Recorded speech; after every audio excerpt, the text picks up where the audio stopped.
lagutzaile voluntario, behar da egina izan bide hori, Camino frantses bidea, eta behar da mintzatu beden bi lenguaia, bi idioma. Inglesa da gehienik usatzen eta espainola.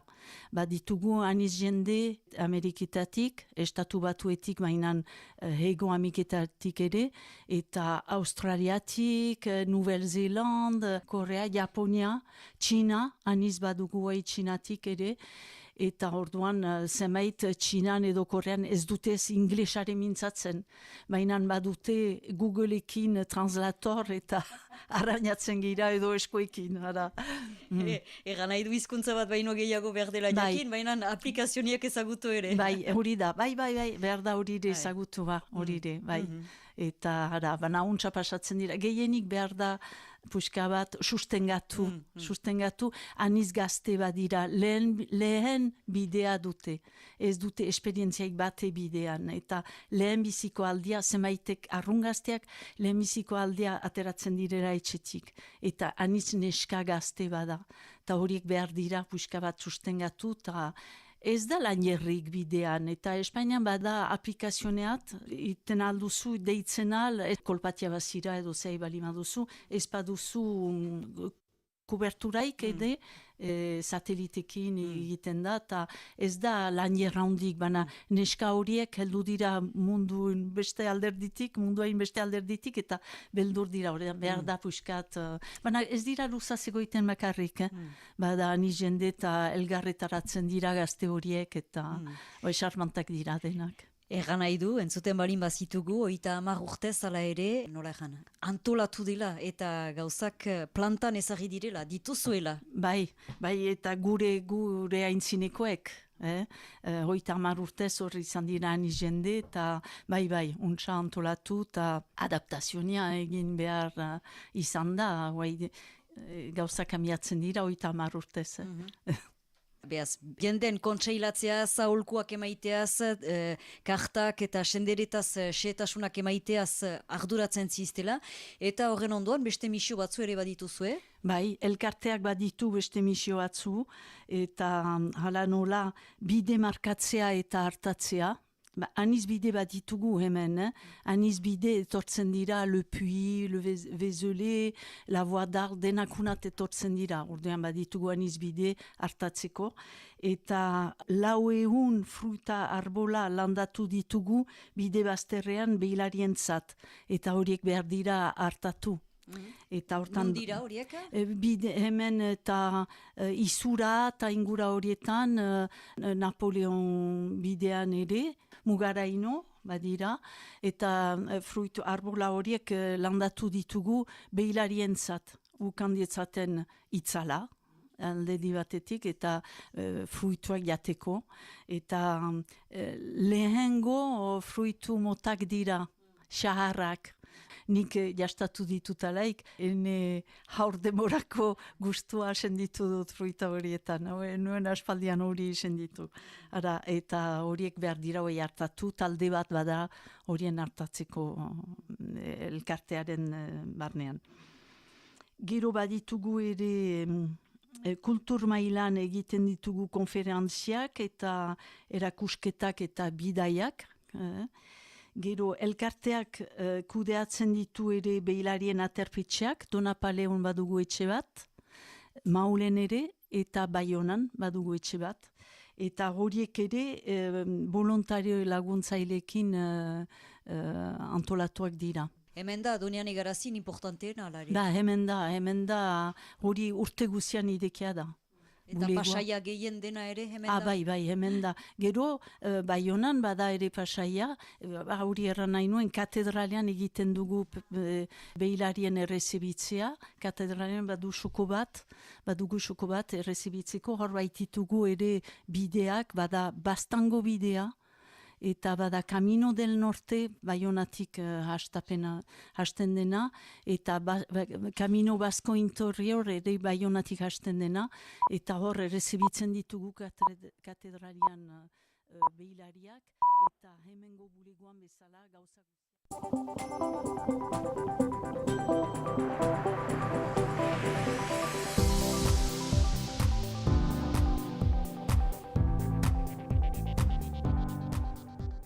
informazioaren aria naiz irratian.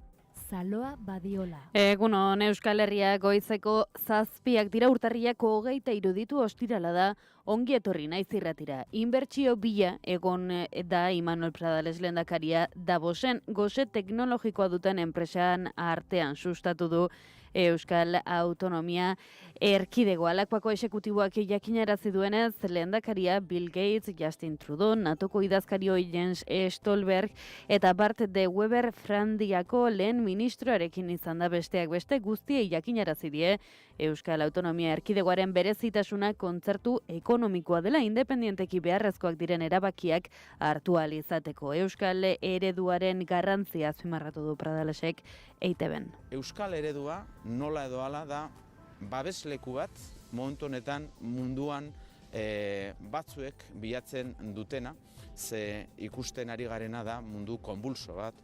Davosen bertan Volodymyr Zelenski Ukrainiako presidenteak iragarri ditu lehen elkarrizketak Ameriketako Estatu Batuekin eta Errusiarekin 3 aldeetara bake negoziazioak hasi zirenetik lehena Arabiar Emirerri Batuetan datozen egunetan egingo dira bilerak. American team will go to Moscow today. Yes, they waited for our meeting with President Trump. Ukrainiako presidenteak Errusia akordioetara heltzeko prest egotea espero duela adierazi du eta Ukrainiak berak akordioetara heltzeko borondate osoa duela berretsi du.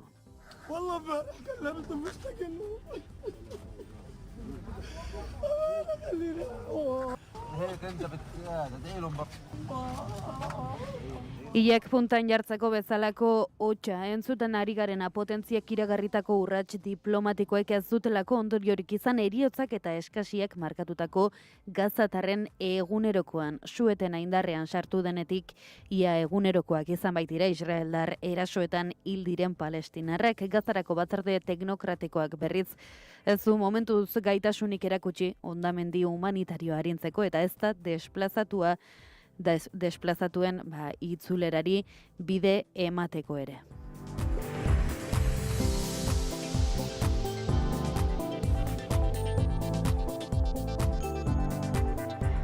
Bestetik jakinezazuen Zuleoko otsaila eta ekaina bitartean hainbat asteko greba egiteko deialdia egin zaiela medikuei estatutu medikoa eta fakultatiboa lortzeko. Otsailaren 16tik 20 izango da lehen lanuztea.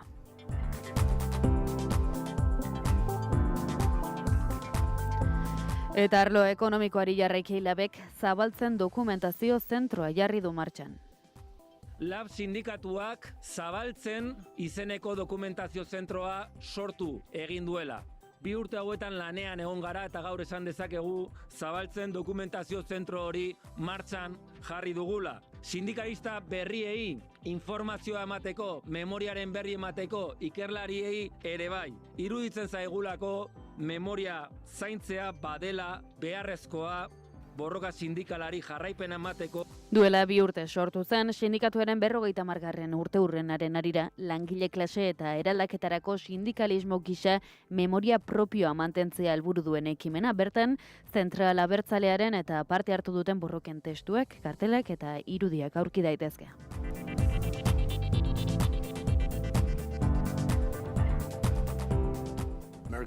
Eguraldia eta trafikoa naiz irratian. Badirudi ez dagoela, aparteko arazorik Euskal Herriko errepideetan eguraldiari dagokionez badirudi naiz eta eguna petral hasi deskantsua emango digula euriak. Iker Ibarluzak emango dizkigu xehetasunak.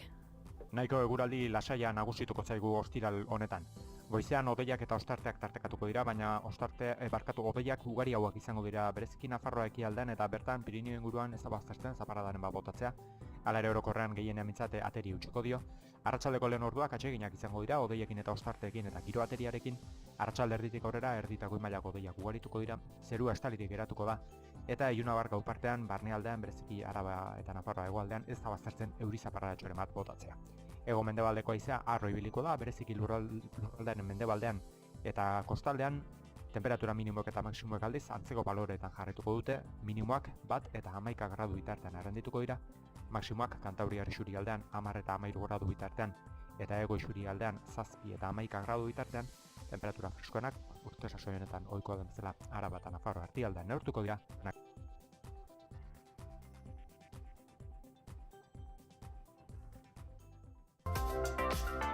Kultura eta hizkuntza politika sailak hizkuntza politikarako sailburu ordetzak diruz lagundua.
Goizeko 7 eta 7 minutu jotzear direla Irunaldera joko dugu. Telefonoaren bestaldean dugulako Xole Agirre. Egunon, Xole. Egunon. Zer modu zaude? Ondo, beti bezala. Ondo. Zelako ondo, Bai. oso positiboa zara, Xole. Ni beti. Hala izan behar da. Bueno, entzun berri dugu Iker Ibarluzearen eguraldi iragarpena, goiza euritan hasi zaigu, Bizkaian behintzat, Irunaldetik ze eguralde? Momentu honetan ez du egiten, euria. 9 gradu daukagu lainotuta dago, eta aize pizkatua, baina bestela lasai dago. Ongi, ea horrela jarraitzen duen eguraldiak behintzat, ea astebururako badakizu? Astebururako ze eguraldia espero dugun? Esan dute euria egin behar dula, baina ez dakit. Bueno, euriare egin behar du. Euskal Herrian bizi gara eta ohituta egon beharko ginateke, Xole. Bai, eta, bueno, baino nik uste dut hainbeste ura egun batean edo momentu hontan, ez dakit, Bai, horrek ere ekartzen hori da. Hainbeste euri, ez, izaten da, euria bere horretan agian ez, baina euri asko denbora gutxian egiten duenean leku berdinean hor sortzen dira arazoak, begira, horri lotuta zuagian gogoratuko zara, inoiz ez dakit, honen inguruan hitz egin dugun, agian udan. Gogoratzen zara Bilboko uholde famatu hori ez, izugarriak izan zirela, Bilboko aste nagusian. Bueno, Bilbon, ospetsuak dira Bilbokoak kakaztuta geratu zelako Bilboko alde zarra, baina Euskal Herrian oro har ere izango ziren arazoak. Irunen nabaritu zenuten? Nik ez naiz gogoratzen Irunen nola zen, egia esan hori ez. Baina egun hori etorri zen nire aizpa Kanadatik. Eta Madrid Bilbora egin zen Gaboan. Eta etortzeko Bilbotik onera, bueno, izugarria egin zuen, eta gero Gaboan, eta dena, bueno, hori bai gogoratzen naiz, baina bestela ez dakit, Irunen ez dakit ziur nola egin zuen. Gauza bat egingo dugu, Xole, urte hurrena, heltzen doala, abuztuan izan zen, ekarriko dugu berriro gaia, eta zuk bitartean, eragin buruari, eta ea beste oroitzapenik etortzen zaizun, baina gaur ez dugu eurite hitz egingo, momentuz ez dugulako horrelakorik bizi izan Euskal Herrian, eta horrela, izan daitela Euskararen inguruan hitz egingo dugu, zehazki matrikulazioaren inguruan, hori delako gaurko albiste nagusietako bat, Nafarroan zehazki, Euskaraz matrikulatzeko garrantzia nabarmendu dutelako, Euskalgintza eta hezkuntzako hainbat sektoretatik. Bertan aipatu dute atzo egin zuten agerraldia, eta, tartean, aurrei ateak irekitzearen azpimarra egin zuten, baina honekin batera, Nafarroako gobernuari ere eskatu zioten trabak ez jartzeko hor kontu berezia, edo kontu bitxia, xole, interpelazio zuzen horrekin batera Nafarroako gobernuak kanpaina bat abiatu duelako, zehazki horri zuzenduta, familiei zuzenduta, adingabeak dituzten familiei euskara jakitea belaunaldi berrientzat baliabide baliotsua dela helarazteko. Bi albiste kontu berdinaren inguruan, egunen berdinean, ez dakit kasualitatea ote den edo ez, baina gian ez da hori kontua ez. Nola ikusten duzuzuk Nafarroako egoera? Nik uste dut irakasle sindikatuak eta elkarte hezkuntza sailari euskararen matrikulatzeko, laguntzeko eta trabarik ez jartzeko eskatu behar izatea lotsagarria da, niretzako, Esan. Nik esaten dut euskara hizkuntza bat baino gehiago da, guretzako. Eta da kultura, da mila gauzak, eta ez dakit nola jendia oaindikan ez du ikusten hemen bizi dala, eta hemengo hizkuntza hasi behar du, ez dakit, aurrak normalean eskola joateko eta euskerak hitz egiteko, ez dakit. Bai, Ana Oio lehendakari ordea eta Javier Arakama Euskara Bideko zuzendari kudeatzaileak eman zuten Nafarroako gobernuak zabaldu duen edo abiatu duen kanpaina horren berri horregian ezakit, inkongruentziak izan daitezke xole Ana Oiok aipatu zuen, parlamentuan orain dela gutxi azaldu zuen bezala, azken matrikulazioak jauzi kuantitatibo eta kualitatibo handia eman dutela, azpimarratzen zuten, aniztasuna hizkuntzekiko, Javier Arakamak berak ere aberastasuna aipatu zuen euskara ikasteak ekarri dezakeen aberastasuna. Baina gero aldi berdinean badago gizartearen sektore bat, badago euskalgintzaren eta hezkuntzako sektore bat guztiz kontrako esaten duena. Eta esaten duena gainera, Nafarroako gobernuak trabak jarri besterik ez dituela egiten. Hor? Ni ez dakit, esango nuke jendeari, Alemania edo beste edozein herrialdetan bizitzera doaina ausartuko litzateke bere seme alabari herrialde horretako hizkuntza ikastea ukatzera? Lan egiten duten hor, lagunak izango dituzte hor, eta ez hasi aurrak hizkuntza bat, ez dakit hitz egiten edo eskolak egiten, ez dakit zergaitikan dago, edo ze arrazoia dago jendia hainbeste problema jartzen du euskerak hitz egiteko. Begira, entzungo dugu Ana Oio, Nafarroako gobernuko lehendakari ordea atzoko prentsaurrekoan, entzuten duzun. Kanpainaren leloa, dales nuestro legado, dales euskera, emaiezu hemengoa, emaiezu euskara da, eta euskararen balioaren eta garrantziaren aldeko mezua zuzendu nahi zaie familia nafarrei batik bat aur txikia dituztenei. Legado, esan du. Bai, euskaraz leloa da emaiezu hemengoa, emaiezu euskara hor.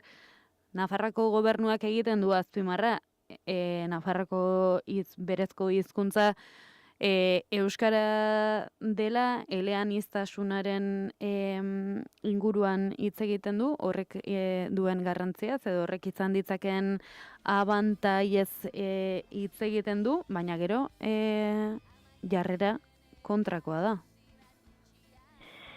Baina, beitu, gauz bat esan behar dut. Irunen udaletxean, dago gizon bat, bueno, nola esaten da, polizia bezala, hor dago hor atian, Eta joaten zehazuara, eta ezakit, egunon esaten dezu, bakarrik egunon, Eta, ke pasa? Eta esaten dezu, ez daki karneta eskatu, baina karneta, edo emango nazu zure karneta, hori bakarrik, ba ez, hitz egiten dute erderaz, baina nik uste dut jende dagola, jendea ez dutena nahi euskeraz hasi hitz egin eta ez, dire beren kontra. Eta nik ez dut ulertzen nola jendia bizi behar du hemen, edo lana egin, edo laguna ikusi behar dutela, eta problema daukate hasi gure hizkuntzakin. Ni badakit ez dut egiten euskeraz ondo, baina, bueno, ni jendeakin hitz egiten dut, gaizki edo ondo hitz egiten dut euskeraz. Berdin joaten naiz beste aldera, jendia ez daki euskera, itzingo dut frantzesa pixkat, baina hasi behar dugu guk, guk euskera bestela lagun asko ez daukagu. Bai beste taldeak dire lan asko egiten euskeraren alde, baina hor daukagu bretxa bat edo ez dakit nola esan, jendia ez dakit zer dauka buruan, ez dakit euskeraren kontra. Xole, zuk egiten duzu zoragarri euskaraz, Ez da arazoa zelan egiten den egitea baino. Eta zuk benetan diotzut askotan aipatu dugu hau, Oso ondo hitz egiten duzu euskaraz. Eta bide bat, bide sinistu zazu pixkat. Eta bide bat, Xole, zorionak ere esan behar dizut, edo zorionak Euskal Herriko pentsio dunen mugimendu guztiari, Pasaden astean bete zen dituzten 8 urte, borroka hasi zenuenetik, jotake ibilitzarete 8 urte honetan eta mirestekoa. Egia esan, eta hemen, Irunen, atzo baita ere ingenuen bilera bat pentsionistak elgoibaren, eta itzin genuen, hemen aurrean zein behar dugun, nola atera behar geha aurrea, eta inbeste gauzak entzuten dugu, eta lege berria jartzen dute, eta hola, eta ni beti esaten de. Ezke gugea generazioa 78 hasi ginen kalean. Eta guain dikan orgea, eta animo daukagu, eta giro ona, eta ez dakit. Ni oso konten nago lana egiten deguna pentsionistaren alde. Oain gehi berdin Irunen familiak gaizki direla laguntzeko edo Andreak ez dute irabazten asko eta nola laguntzein behar dugu taula, eta giro oso ona daukagu guk pentsionistakenen alde. Bai, eta jarraitu dezazue, beharrezkoa den borroka bat delako zuek bakarrik ez, denok egin beharko genuken borroka bat goizeko 7 eta 19 minutu ditugu dagoeneko Xole gustora ibiltzen gara zurekin hitz egiten, baina hemen utzi behar dugu, guk ere aurrera egin behar dugulako, beraz, ongi pasa asteburua, ea aterri mantentzen den, eta datorren ostiralean izango gara berriro ere. Bale, eta beti aurrea. Hori da, aio Xole. Agur.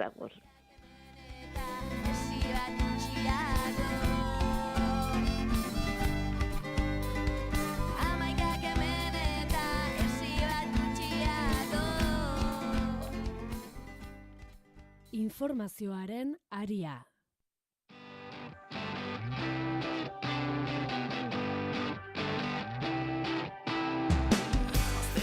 Inbertsio bila egon omen da Imanol Pradales lehendakaria Davosen gose teknologikoa duten enpresen artean sustatu du Euskal Autonomia Erkidegoa. Lander Martinez.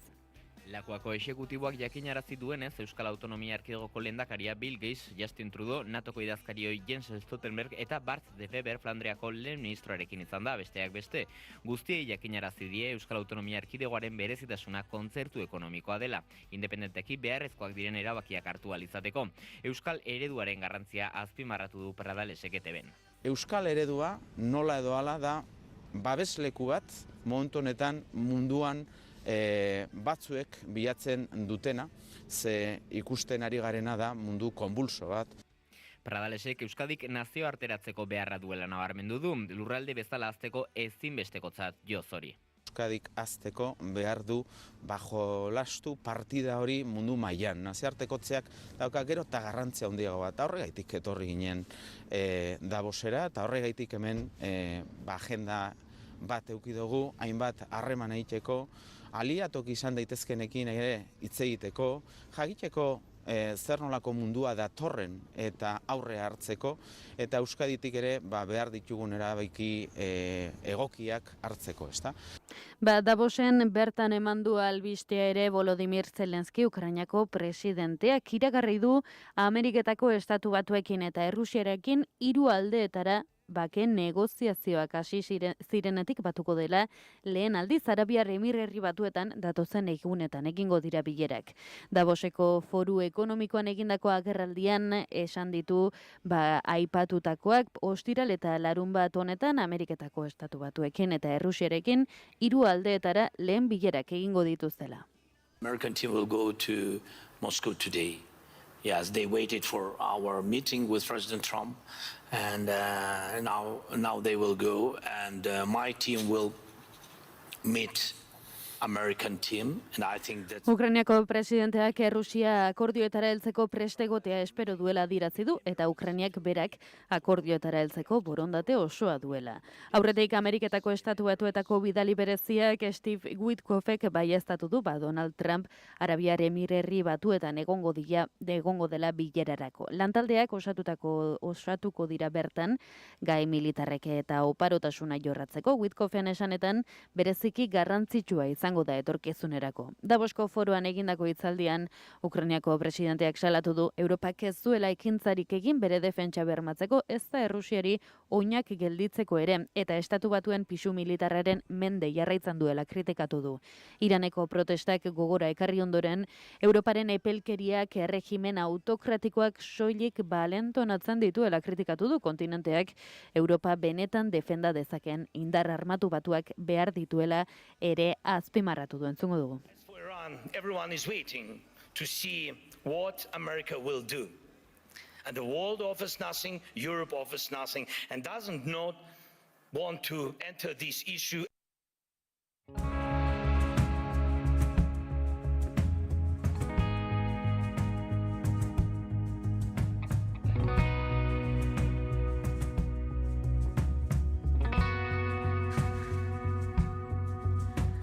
Potentziak iragarritako urrats diplomatikoek ez dute ondoriorik izan. Heriotzak eta eskasiak markatutako gazatarren egunerokoan sueten indarrean sartu denetik ia egunerokoak izan dira Israeldar erasoetan hil diren palestinarrak. Gazarako batzorde teknokratikoak berriz ez du momentuz gaitasunik erakutsi hondameni humanitario arintzeko eta ez da desplazatuen itzulerari bide emateko. Ameriketako Estatu Batuek Gazarako diseinatutako bake planaren bigarren fasea abian dela diote bitartekariek, baina lehenengo fasea bera ere ez da bete. Israelek ehunkaldi zurratu baitu suetena. Tiroketak edo bombadaketak ohikoak dira, Israelek selektiboak direla dioen arren. Asteazkenean 11 lagun hil ziren tirokatuta edo leherketen ondorioz Gazako zerrendako puntu ezberdinetan, horien artean Gazarako berreraikitze batzordeari lotuta 3 kazetari zeuden. Israelgo soldaduek okupatzen zituzten posizioetatik gertu zeudenean akusaziopean.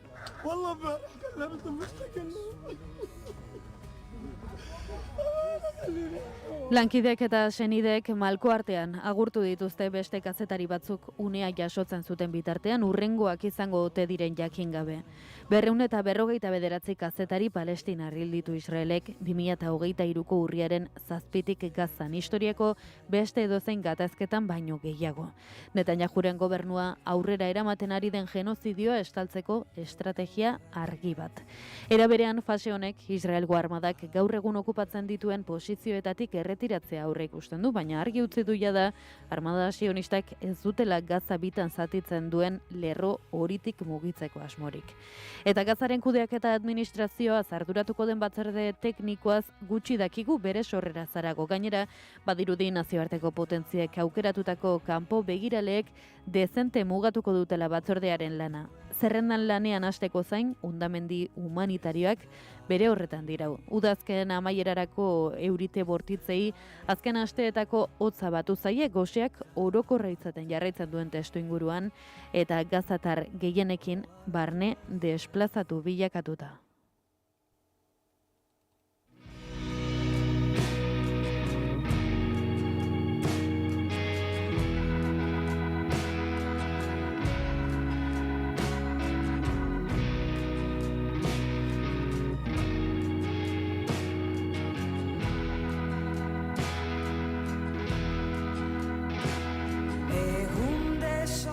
Jakina ezazue, entzuleok, otsaila eta ekaina bitartean hainbat asteko greba egiteko deialdia egin zaiela medikuei estatutu medikua eta fakultatiboa lortzeko. Hala, iragarri du ostegun honetan ohar baten bidez Euskadiko medikuen sindikatuek deialdia egiten duten zentralen artean dago hau, medikuen sindikatuen Espainiako Konfederazioa, Andaluziako medikuen sindikatua, Metges de Cataluña, Madrilgo medikuen eta goi mailako tituludunen elkartea eta Galiziako mediku independenteen sindikatuarekin batera. Aipatutako sindikatuek lanuztetarako adostu duten formatua, hilabetero astebeteko grebarena da, otsailean hasi eta hasiera batean ekainera arte luzatuko dena lehen etapa gisa. Horrela, lanuzteak otsailaren 16-teko geira, martxoaren 16-teko geira, apirilaren 27-tiko 30-era, maiatzaren 18-tiko 22 eta ekainaren 15-tik 19 egingo dira.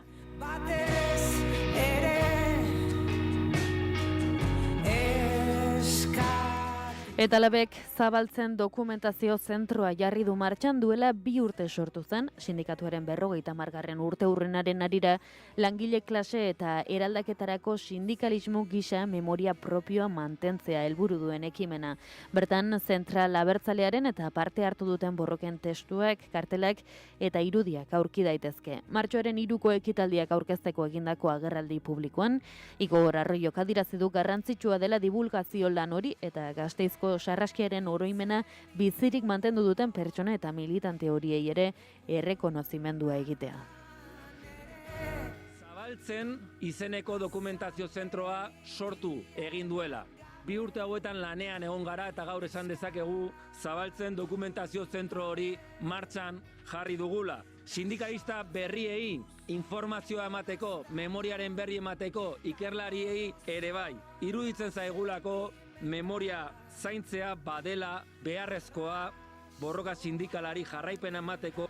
Orain errekonozimendu sozial, politiko eta instituzionala dagoela ikusten badugu ere, azpimarratu du denbora luzez langileak izan direla militante sindikalak, horietako asko lab sindikatuko militanteak, gertakari horien oroimenari eutsi diotenak. Jarraian martxoanen 3ko ekitaldi nazionala iragarri du goizeko 10etan Europa jaurekian. Inurri lan horrekin oroimena bizirik mantendu duten pertsonak aitzat etxi nahi dituztela adierazi du eta azpimarratu du beharrezkoa dela duela 50 urte langileek zuten ambizioa zaintzea, hau da, inolako esplotaziorik gabeko gizarte bat sortzeko ambizioa. Gasteizik Pasaiara mugituko gara, Pasaiako portuak eskaleri jaseko 3 bizilagunekin akordioa lortu dutela iragarri duelako, aurretik beste 2 familiarekin adostasuna lortu zuen, beste 6 familiaren etxegabetzea errekurtso baten ebazpenaren zain dagoen bitartean. Etxebizitza sindikatu sozialistak portuko agintaritzaren presioak salatu ditu.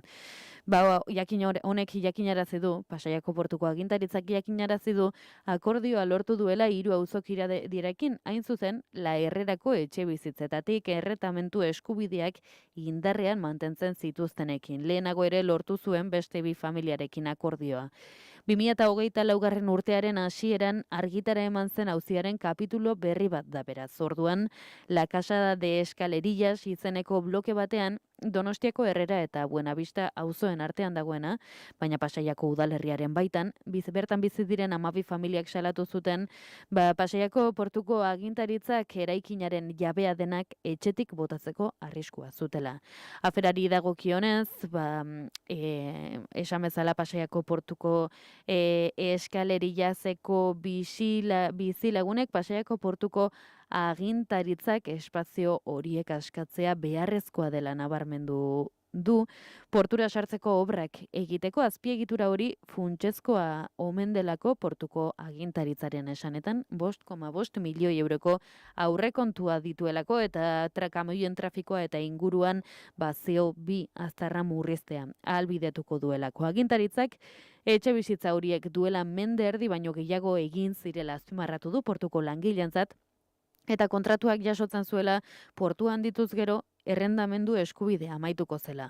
Pasaiako portuko agintaritzaren esanetan lortutako akordioak aurrera pauso nabarmena dakar biziteko egoreren ebazpenean konpentsazio ekonomikoak finkatu da etxe bizitzak utzi beharko dituzten familientzat eta gogoraratzi dute akordioak apirilaren 15 duela bizilagunek etxe bizitzak uzteko azken egun akordioa lortu ez duten beste 6 familien kasuan, portuko agintaritzak gaur egun bizileku eskubiderik eta gaikuntza titulurik izan gabe bizi direla gogorarazi du eta etxegabetze eskaria auzitegietan dagoeneko.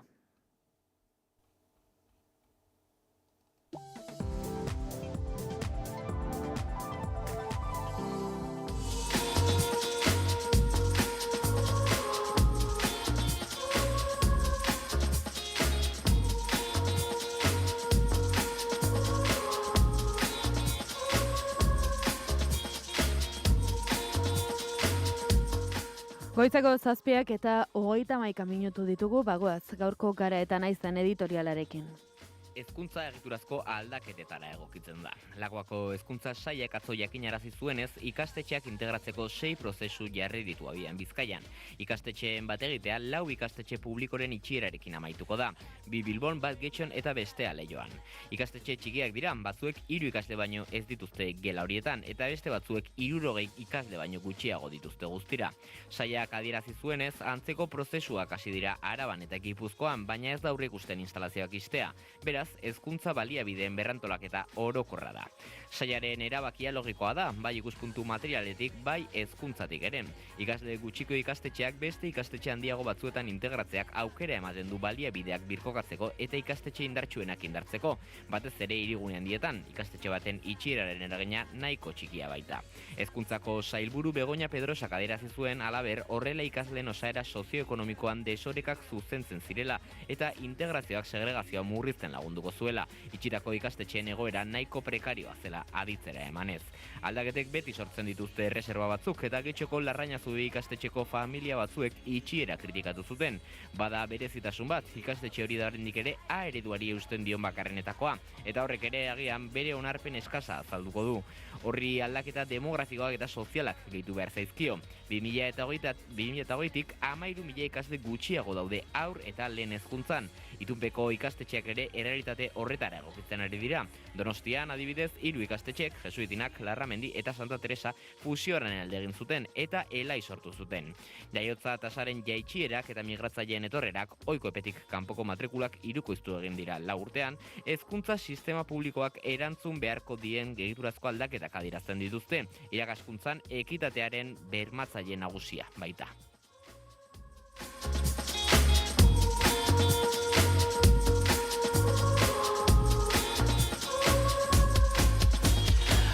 Eta bagoaz gaurko azalak ere errepasatzera, etxetik hasiko gara egunero bezala gara egunkariarekin. Titularrak dio Zelenskik Ukraina, Errusia eta Ameriketako Estatu Batuen arteko 3 aldeko bilera irekarri duela. Bake negoziazioak hasi zirenatik 3 arteko lehen elkarrizketak dira eta gaur hasiko dira Arabiar Herri Batuetan. Kritikak gogorrak Ukrainiako buruzagiaren aldetik Europar batasunari ere.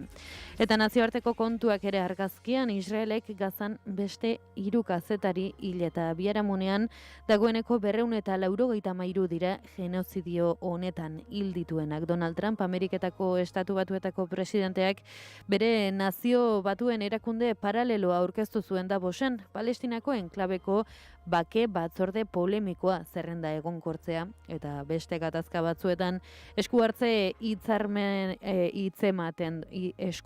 hitzematen duena. Bere ikiezinen handinaiak eskutatu gabe egin ditu adierazpenok. Berriak dio Hego Euskal Herriko medikuek astebeteko greba egingo dutela hilero. Otsailean hasita 5 hilabetez egingo dituzte grebak. Dagoeneko finkatu dituzte datak lehena, otsailaren 16tik 20 izango da. Estatutu propio bat eskatzen dute medikuek.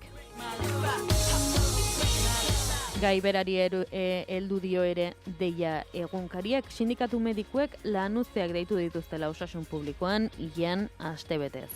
Argazkian Imanol Pradales lehendakariak Davoseko bilkura amaitu ostean agertzen da, bertan argazkian Nazio Batuen erakundearekin antolatutako ekitaldian Pradalesek Euskal Autonomia Erkidegoa proiektatu du eta bertan zehaztu dira ari eragiten dioten jarraibide globalak.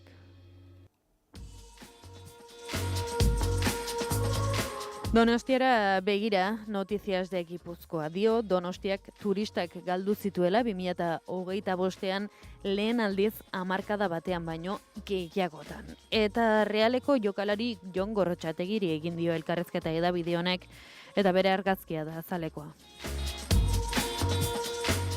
Noticias taldeak Nafarroan dio, Diario de Noticiasek, Nafarroako 15 urtetik berakoen ia erdiek euskara ezagutzen dutela. Futbol kontuak ere, Diario de Noticiasen, kasu honetan Osasunako jokalaria da argazkikoa, Raúl Moro, bere adierazpenak bildu ditu egunkariak. Titular berdina daramate gaurko El Correoren 2 edizioek. Errusiak lehen aldiz Ukrainiarekin esartzea onartu duela Ameriketako Estatu Batuetako bake plana negoziatzeko. Eta gai beraren ingurukoak dira argazkiak ere 2 edizioetan, Arabakoan eta Bizkaikoan, baina argazki ezberdina aukeratu dute.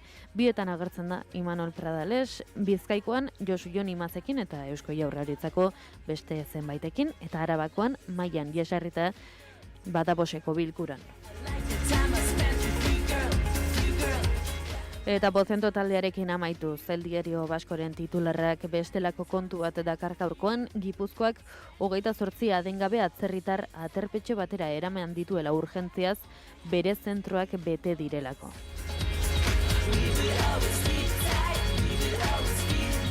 Goizeko 7 eta 37 minutu, unaino gaurko azalen errepasoa. Informazioaren aria.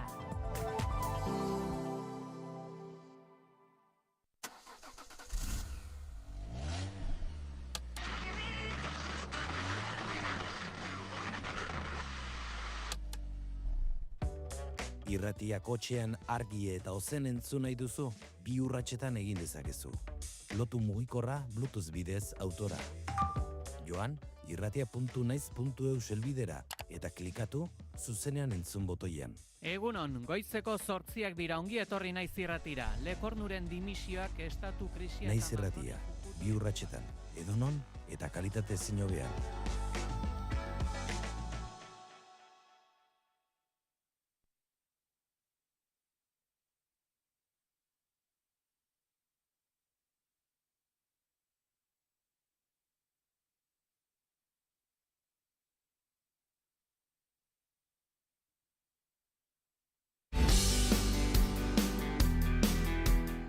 Zazpi dira bekatu kapitalak. 7 Euskal Lurraldeak. 7 bigarren kafearen aurkezleak. Zazpi munduko mirariak gure txakrak edota asteko egunak. Askorako ematen du zazpiak, horregatik gu indartsu gatoz gure zazpigarren denboraldiaz gozatzera. 10:00 12:00 hartu kafea gurekin. Asteleenetik ostiralera naiz irratian, bigarren kafea.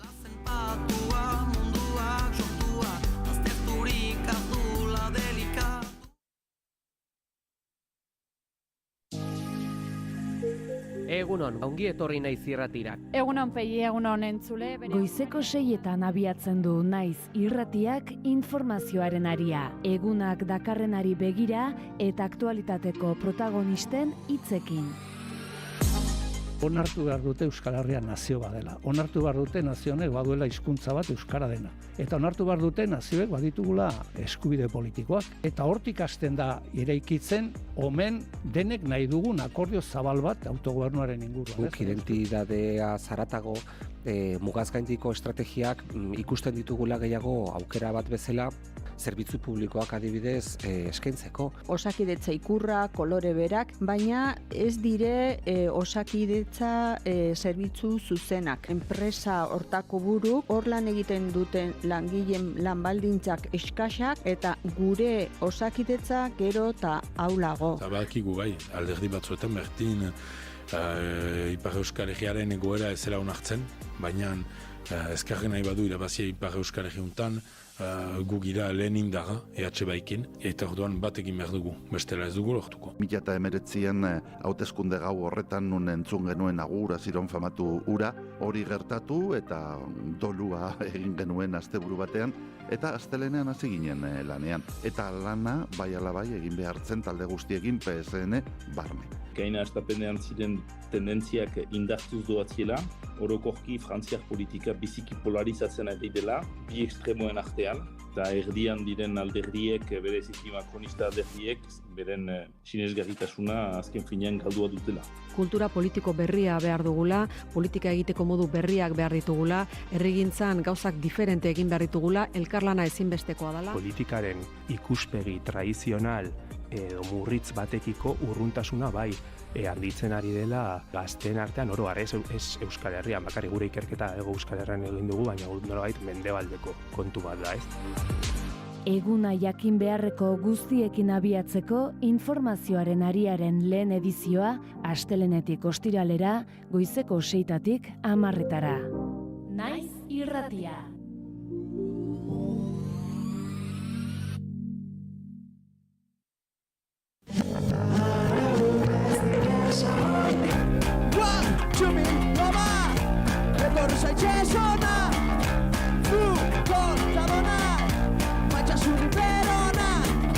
Okerrena, ez dagoela, ezer esateko ene, berribero, pastelero, zitzako bai posbilete, papin buri-buri, bertxiku barrurun, sartuta jorratu, berbetan beboaz gordu.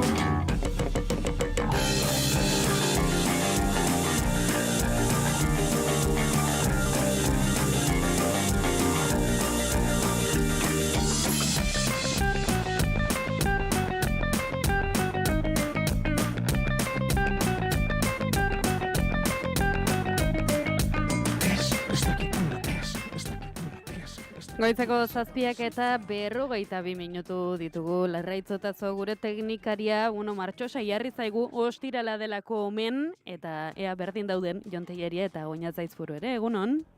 Egunon, egunon daizela. Egunon. Izan ditugu zenbait. Bai, ostirala da, eskertuko dugu, lo egitea. Bai, seguru. Bai, aipatzen genuen atzo, Jon, Oñatzu atzo egon zinen? Bai, ni atzo? Ez, ez da gen noiz aritu ginen, honen inguruan hitz egiten. Bai, inauteriak hasi direla Euskal Herrian, ja? Zuek asteburu honetarako baduzue planik? Bai, Jon lana du ez bihar. Bai, goizean lana, baina arratsaldetik aurrera herriko festak. Begira. Kompleto dugu, berez. Urrengo astean dira, sanblasak, ospatzen ditugulako Iazabalen, baina, aspalditik gaurko asteburua ere ez da kabitzen dena programan, egun ofizialetan, eta aurreko asteburua egiten da, eta bihar, behin baina gehiagotan uste dut esan dut, txistularia ere bana izela, eta bihar izaten da herriko txistulari alardea, eta orduan, horrekin egingo diogu festei. Orduan, lan pixia bat egingo izan nola ez ahazteko ohitura honak, eta gero hedonismoari eman da egongo gara, denbora bat. Hori ere behar da, noizea peinean. Bai. Nik ez da planik, nik ikusiko denbora, ikusiko tokatzen da. Planik ez, baina lanik ere ez, ezta? Hoi da. Orduan ondo. Bai, ondo. Beti esaten dute, eta ez dakit zertzen hasian nagoelako den, baina plan izugarria iruditzen zaite etxean geratzea ere, eta egiteko ez zerraz izatea. Fase hori pasatu dutakoa garagu, lehenago, eta bai, adinaren kontua da hori, Bai, niko hain, sentitzen dute, ustira goizak amustea baino. Bai. Bueno, ez dute errenegatzen, ez dakit, errenegatu euskaraz nola esaten da? Uko, Ez diotuko egiten nire fase honi eta adinari ere ez. Beraz aurrera egin beharko, Jon, gaur, kontu kurioso bat dakarzu. Bai, baina dilema modura, planteatuta. Dilema modura. Lehenbizia esango jot entzulei ze bidali dizuetan. Bidali dizuet, zuei, gure WhatsApp taldera, gure etxe atarian ezarritako kartel bat. Eta saiatuko naiz deskribatzen, ze, irakurrita ez da horren gezki geratzen, haoz, esan nahi dut, ikusita min gehiago egiten du orduan, adi esango jot entzulei, ze letra ez ditudan esaten, ez da gaizki hauskatzen duela, baizik horrela idatzita dagoela. Da, ohiko kartel bat, gaztelera perfektuan idatzita, eta euskaraz modu honetan agertzen da. Datorre asteartean 9 hasiko atsegabe dira lanak apurtzeko barruko lokala zerekin gomendatu utxunea zenda aldameneko koteak kentzeko gozetko iterdi baino lehenago. Atxegabe. Atxegabe, hori azkena ere. Eta gero, amaiena jartzen du barkatu eragozpena, mila eskerta, barkatu eta eragozpenak.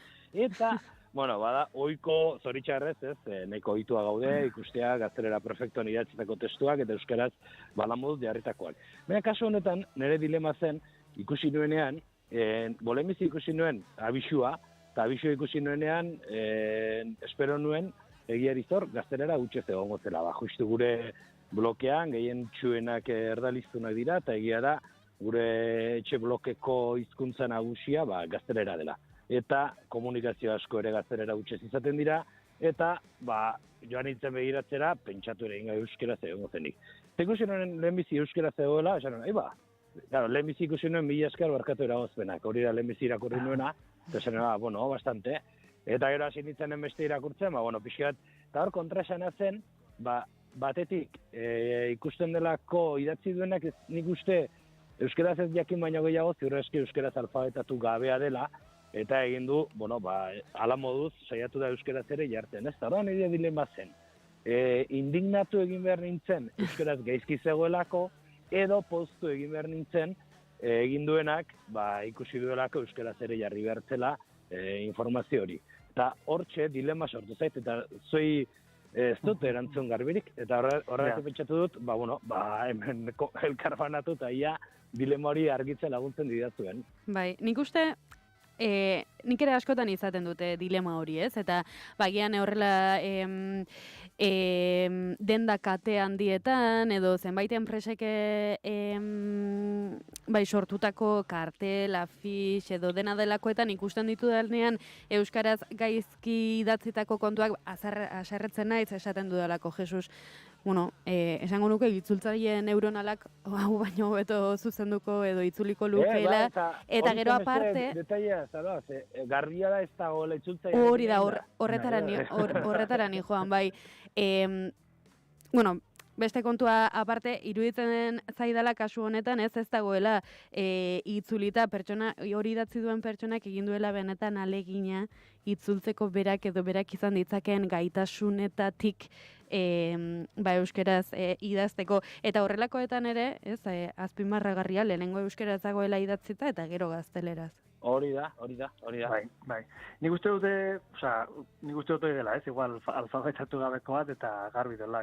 Nik olako egora den aurrin zerren, ez da? Zaten bueno, esango diote lagunduko diote minski, igual, ez dakite, hoi izango te den, bertzen azu esango niak, igual, hoi den kontrako eragin bat, eta aurreko esango, bueno, ez dut bidatziko, ez gaizki bidatzi dut, bertzen azu. Nik uste dut positiboki hartzeko gauza dela, ez? Igual, hori da, zerbait esan ezkio igual, gaizki hartuko balu horrengo esango, ez dut bidatziko, eta jazta. Bentsat ez, gutxinin presentzia bada, gero egia da, bueno, beste gauza da dela, ez? Bai, gainera, lotzen nuen, oinat, azkena esaten zenuen horrekin ere, ez,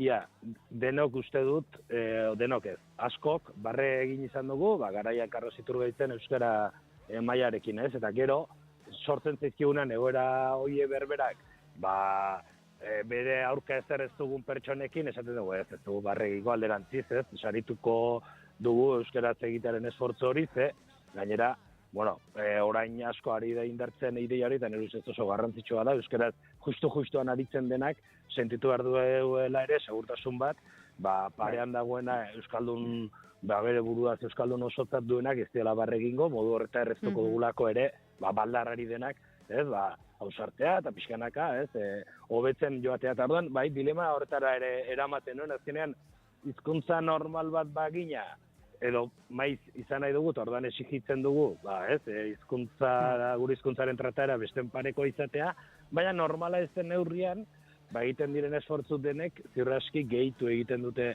normalizaziora, eta hortxe bueltaka. Ez nuen ezer egin, ez nion ezer esan, ez dute ezer egin, agian entzuten ari bada, gero portalean esango dit, zerbait, baina...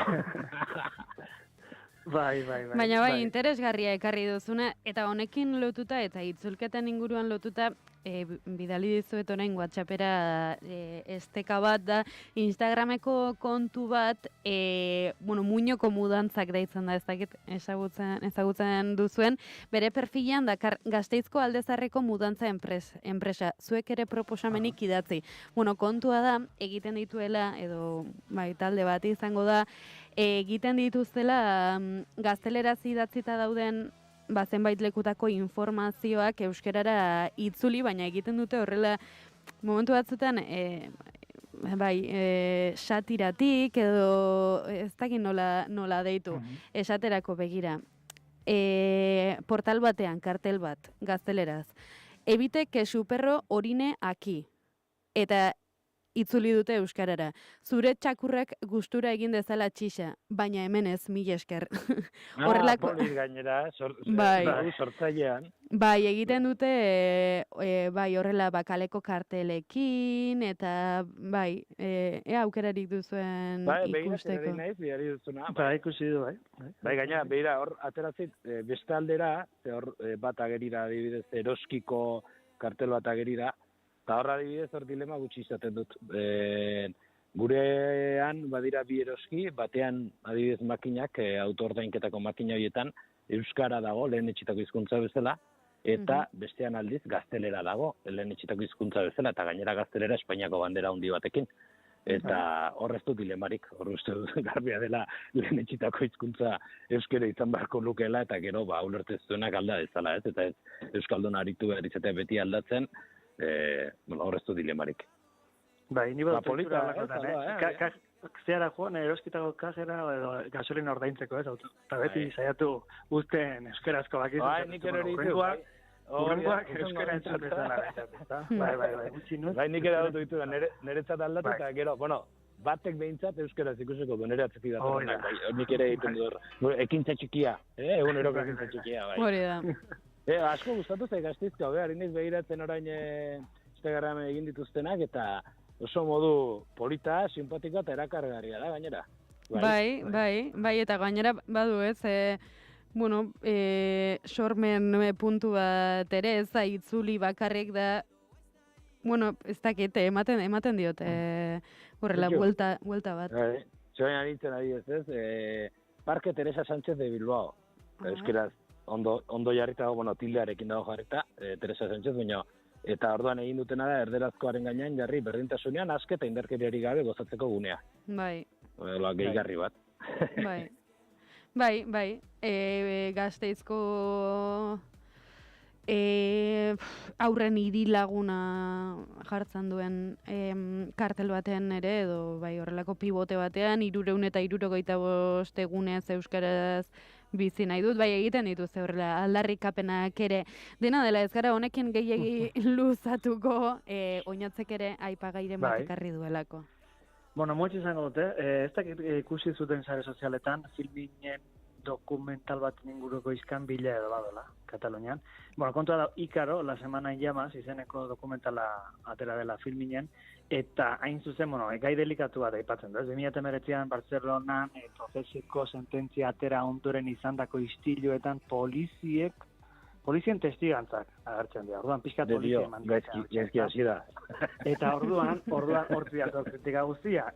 Honen behin hau publikatuta agertu dela filminen egoitzetan pintada margoketak egin dituzte, Nosaltres Nols taldeak intako pintaketak izan dira, eta nolabait Espainiako errepresioaren kolaborazionistak direla aipatzen du pintaketak, eta ez dela batere ongi ikusia, nola izan zen guzti horren ondoren errepresioaren, baldin mazu, justifikatzen dute, bedek oharbidez esan dute, horrelako zerbait erakutsi behar batzu, guztien ahotsak, eta jasan zutenak izan sententzia edo mobilizazioetan polizien errepresioa jasan zutena. Bueno, kasu honetan, polizien ahotsak bakarrik etorri dira, eta kontua hoixe da, liskar bortitzaiek, sinopsiak ala dio, guduzela bihurtu zela, eta poliziaren ikuspuntutik jorratzen dela, eta pixka bat ondoren filmineko buruak ere oharrak kaleratu behar izan du, ez dula zentsurarik onartuko, ulertzen dula gai sensible bat dela, baina kontrara, enkai honen inguruan beste dokumental batzuk filminen badaudela esanaz, eta modu hortara justifikatu du, pixkat hortik etorri da, eta, hain badago zala parta, filminekin, batez ere, ikusita zega delikatu den, Bartzelona eta Katalunia zoaz. Eta pintaketak filminen egoitzetan egin dituzte? Bai, kanpoan, bai. Eta, minuztara, ia filmin ekoizlea den edo banatzaia bakarrik edo? Kolaborazionistes amb la represión jartzen du, beraiek... Bai, hori zabaltzea herrin, ez? Bai, dilema ere, ez? Bai, katalogoan sartu dulako, esan nahi dute, ez da berikina, sartu dutelako beraiek eta... Egia da, ez dakit, kaso honetan, pixka bat, filminen ikuspegiara edo gerturatzeko, ez, zaila da, ez, zenbuga, agian gertaliteke ere ze espektatiba izan dezakezun filminekiko, ez, igual, jende, bada zinema plataforma bezala alternatiboa, edo bintzat, ez, mainstream sakonean sartzen dena, eta orduan jende izan dezake espektatiba bat agian, eskubidekiko eta beste sensibilitate izan alduena, bai, balitz, ziurreski Movistar balitz ez litzateke zalapartari sortuko, ez? Esun bitu dutelako lako gauzak egite dituztela. Zaila, Zaila da. Bai. Non dagoen, ez da, kaska egia da, hemen bai jogo, ez? Beste Euskal Gatazkan inguruan atea izan dien, azken aldien atea izan dien zenbait, fikzio, dokumental edo, kritikatuak izan dira, ez da? Ikuspegi partzial bat edo askotan desitxura auto ematen delako, ez? Pixka bat, ordo, ez? Ez dakit, zaila da. Bai, gero, nik aso hauetan egia da ere, iruditzen zaidala azkenean, batzutan ere ematen du, kritikatzea bera ere pekatu dela, eta ez, zu norberak egiten ditu bere autuak, eta kontra dagoenak ere bere autuak, ez? Esa dut, ni gobernua banintz ez duke debekatuko la infiltrada pelikula publikatzea, baina iruditzen zait, denok pixka bat, gure historia ezagutzen dugunak egurra eman behar digula pelikula horri. Ez du, ez? Bi gauzak egon behar dira. Bai, pelikulak nire ustez egon behar du, eta pelikula horren aurkako protestak ere bai, eta orduan filminek nire ustez argitaratzeko eskubidea du, eta iruditzen zaienak errepresioaren kolaborazionista izatea dela, protesta hori kaleratzeko modua ere badute, eta modu bat pintadak egitea da, ez? Eske batzea ematen du, pintadak direla dirazioen askatasunaren aurkako ekintza bat, ez? Zu pelikula egin duzu, zabaldu duzu, eta horrekiko kontra daudenek euren aserrea dirazi dizute, ez? Zakit.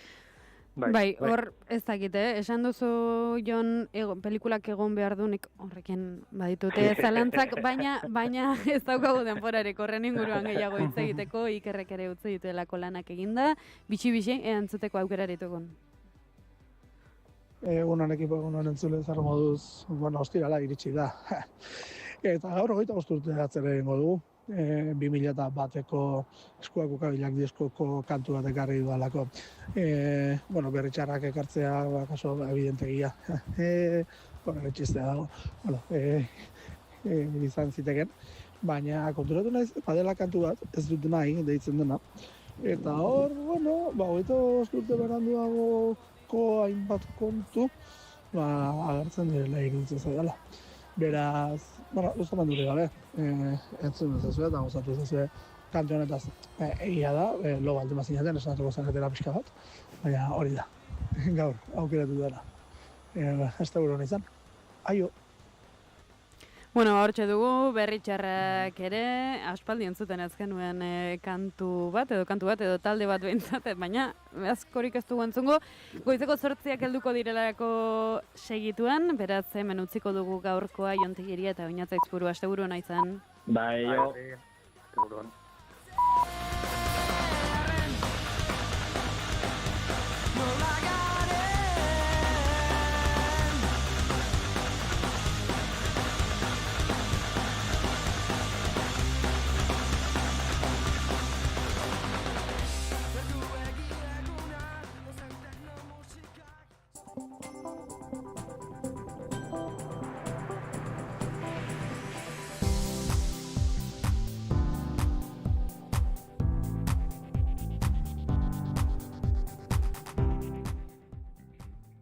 Egunon Euskal Herria, ongi etorri informazioaren ariaren lehen ediziora naiz erratian zaudete urtarriak 23 gaur, eta bai, ostirala da.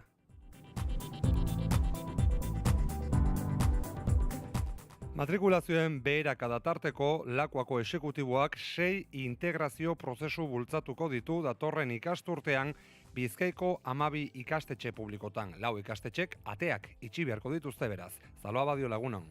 Egunon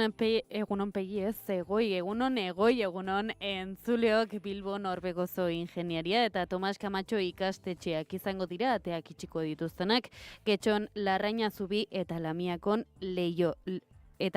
Leioan. Begoña Pedrosa hezkuntza sailburuak eman du honen berri. Ikastetxe hauetan, 60 ikasle baino gutxiago daude, osotasun hartzen badugu ikastetxe osoa, hau da, 2 urteko gelatik, 6. mailara.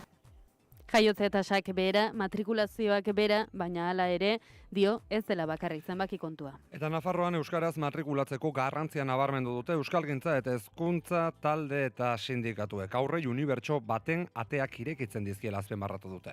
Honekin batera, Nafarroako gobernuari trabak jartzeari uzteko eta euskarazko matrikulazioaren alde egiteko eskatu diote. Gonbidapen eta deia euskarazko ereduak aukeratzeko, ez? Batetik uste dugulako seme-alaba hoien alde egin dezakegun edo egin daiteken auturik onena delako, bai beraiei eskainiko zaien horrengatik, hau da egiazko eleanitzak izateko bide ziur bat, garapen pertsonalerako bide egoki bat, harremanak zabaltzeko. Eta inbertsio bila egonda Emanuel Pradales lehendakaria Davosen. Gose teknologiakoa duten enpresen artean sustatu du Euskal Autonomia Erkidegoa. Pradalesek Euskadi nazioarteko Euskal Autonomia Erkidegoa nazioarteratzeko beharra duela nabarmendu du lurralde bezala hazteko ezinbestekotzat jo du hori. Euskadik azteko behar du bajo lastu partida hori mundu mailan. Nazioartekotzeak dauka gero eta garrantzia handiago bat, horregaitik etorri ginen. Baina bestelako kontu dezente heldu zaizkigu Suitzako alpetako hiritik. American team will go to Moscow today. Yes, they waited for our meeting with President Trump.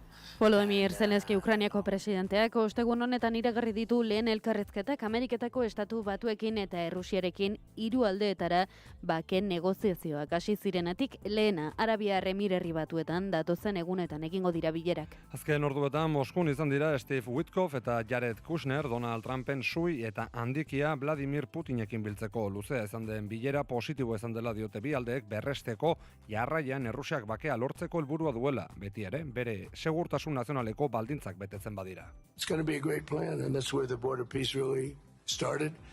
And I think we can spread out to other things as we succeed with Gaza. Eta Davoseko foro bera probestu du Donald Trumpek nazio batuen erakundea gutxietsi eta paraleloki beste espazio bat aurkezteko.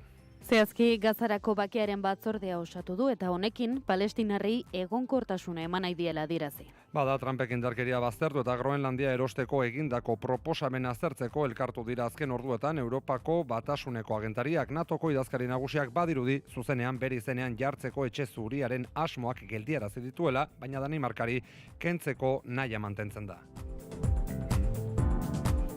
Eta kiroletan fitxaketa berri bat aipatu behar dugu Zaloa.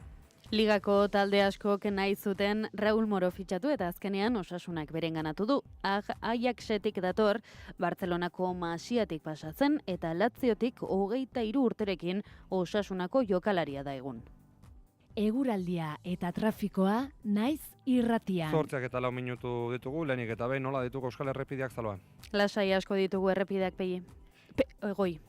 Egunak argitu gabe jarraitzen du Donostia aldean, freskotik abiatu dugu eguna. Eguraldiaren berri Ikeri Berluzea Muruak. Nahiko eguraldi lasaia nagusituko zaigu ostiral honetan. Goizean hodeiak eta ostarteak tartekatuko dira, baina hodeiak ugariagoak izango dira bereziki Nafarroa ekialdean eta bertan Pirinio inguruan ez da baztertzen zaparradaren bat botatzea. Hala ere orokorrean gehienean mintzate ateri utziko dio. Arratsaldeko lehen orduak atseginak izango dira, hodeiekin eta ostarteekin eta giro ateriarekin. Arratsalde erditik aurrera erdi eta goi mailako hodeiak ugarituko dira, zerua estalirik geratuko da. Eta ilunabar gau partean, barnealdean, bereziki Araba eta Nafarroa hegoaldean ez da baztertzen euri zaparradatxoren bat botatzea. Hego mendebaldeko haizea harro ibiliko da, bereziki lurraldean mendebaldean eta kostaldean, temperatura minimoek eta maksimoek aldiz antzeko baloreetan jarrituko dute, minimoak 1 eta 11 gradu bitartean arrendituko dira, maksimoak Kantauriar isurialdean 10 eta 13 gradu bitartean eta hego isurialdean 7 eta 11 gradu bitartean, temperatura freskoenak urte sasoi honetan ohikoa den bezala Araba eta Nafarroa erdialdean neurtuko dira. 8 eta 5 minutu entzulo ongi etorri informazioaren ariaren lehen ediziora.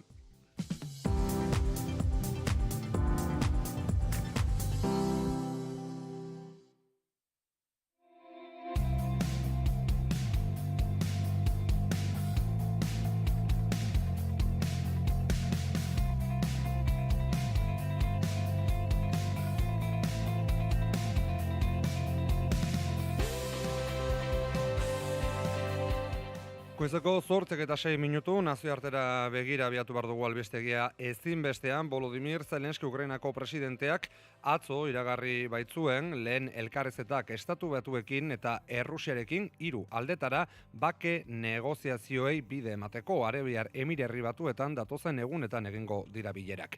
Davoseko foru ekonomikoan egindako agerraldian beraz, Ukrainako presidenteak ostiral eta larunbat honetan gaur eta bihar Estatu Batuekin eta Errusiarekin 3 aldetara lehen bilerak egingo dituztela iragarri du. American team will go to Moscow today. Yes, they waited for our meeting with President Trump, and now they will go, and my team will. Ukrainako presidenteak Errusia akordioetara heltzeko prest egotea espero duela adierazi du eta Ukrainak berak akordioetara heltzeko borondate osoa duela berretsi du. Davoseko foroan egindako hitzaldi horretan Ukrainako presidenteak salatu du Europak ez duela ekintzarik egin bere defentsa bermatzeko, ez da Errusiari oinak gelditzeko ere, Estatu Batuen pisu militarraren menpe jarraitzen duela kritikatu du Zelenskik. As for Iran, everyone is waiting to see what America will do. And the world offers nothing, Europe offers nothing, and doesn't not want to enter this issue. Hitz zinez gogorrak Europako Batasunaren kontra Iraneko protestak gogora ekarri ostean Europaren epelkeriak erregimen autokratikoak soilik nolabait handitzen dituela kritikatu du. Kontinenteak Europa benetan defenda dezaken indar armatu batuak behar dituela azpimarratuz. Of that issue, and that means it's solvable. So if both sides want to solve this, we're going to get it solved. That's my view. Aurretik, Estatu Batuetako bidali berezi Steve Witkoffek baieztatu zuen Arabiar Emirerri Batuetan egingo den bilera errondan bera egongo dela eta baita Jared Kushner ere, bera, Donald Trumpen sui eta handikia da badakizue. Luze izan den bilera positibo izan dela, diote bi aldeek berresteko jarraian, Errusiak bakea lortzeko helburua duela beti ere bere segurtasun nazionaleko baldintzak betetzen badira.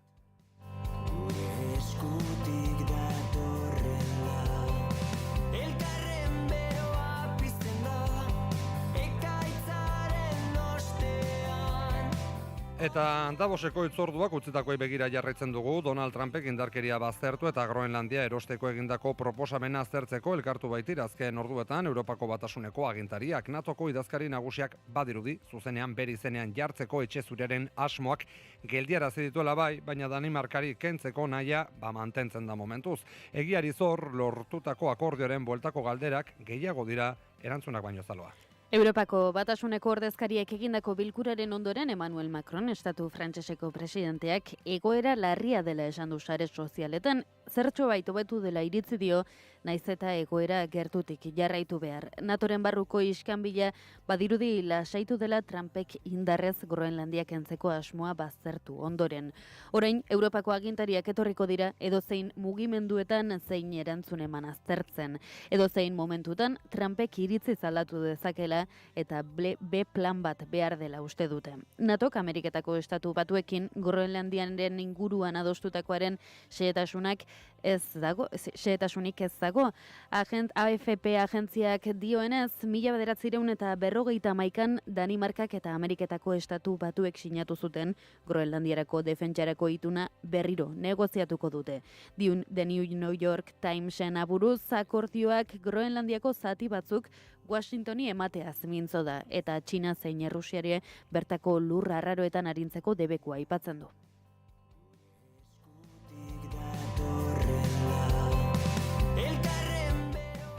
Eta Davoseko kontu gehiago, ekonomia forua probestu baitu ere, Donald Trumpek nazio batuen erakundea gutxietsi eta paraleloki beste espazio bat aurkezteko. Zehazki Gazarako bakearen batzordea osatu du eta honekin Palestinarrei egonkortasuna eman nahi diela adierazi. Aitzitik ez ditu ezkutatu atzetik dituen asmoak, etxebizitzak bere modura eraikitzekoak alegia. Aipatu batzordea gainera, beste gatazka batzuetan esku hartzeko balio duela iradoki du. Gazarako bakearen batzordea nazioarteko gobernatzeko erakunde gisa aurkeztu du, baina itxia. Mundu mailako gatazketan erakina eta eraikitzeko gaitasuna dutela uste duten herrialde batzuek osatzen dute. It's going to be a great plan, and that's where the border peace really started. And I think we can spread out to other things as we succeed with Gaza.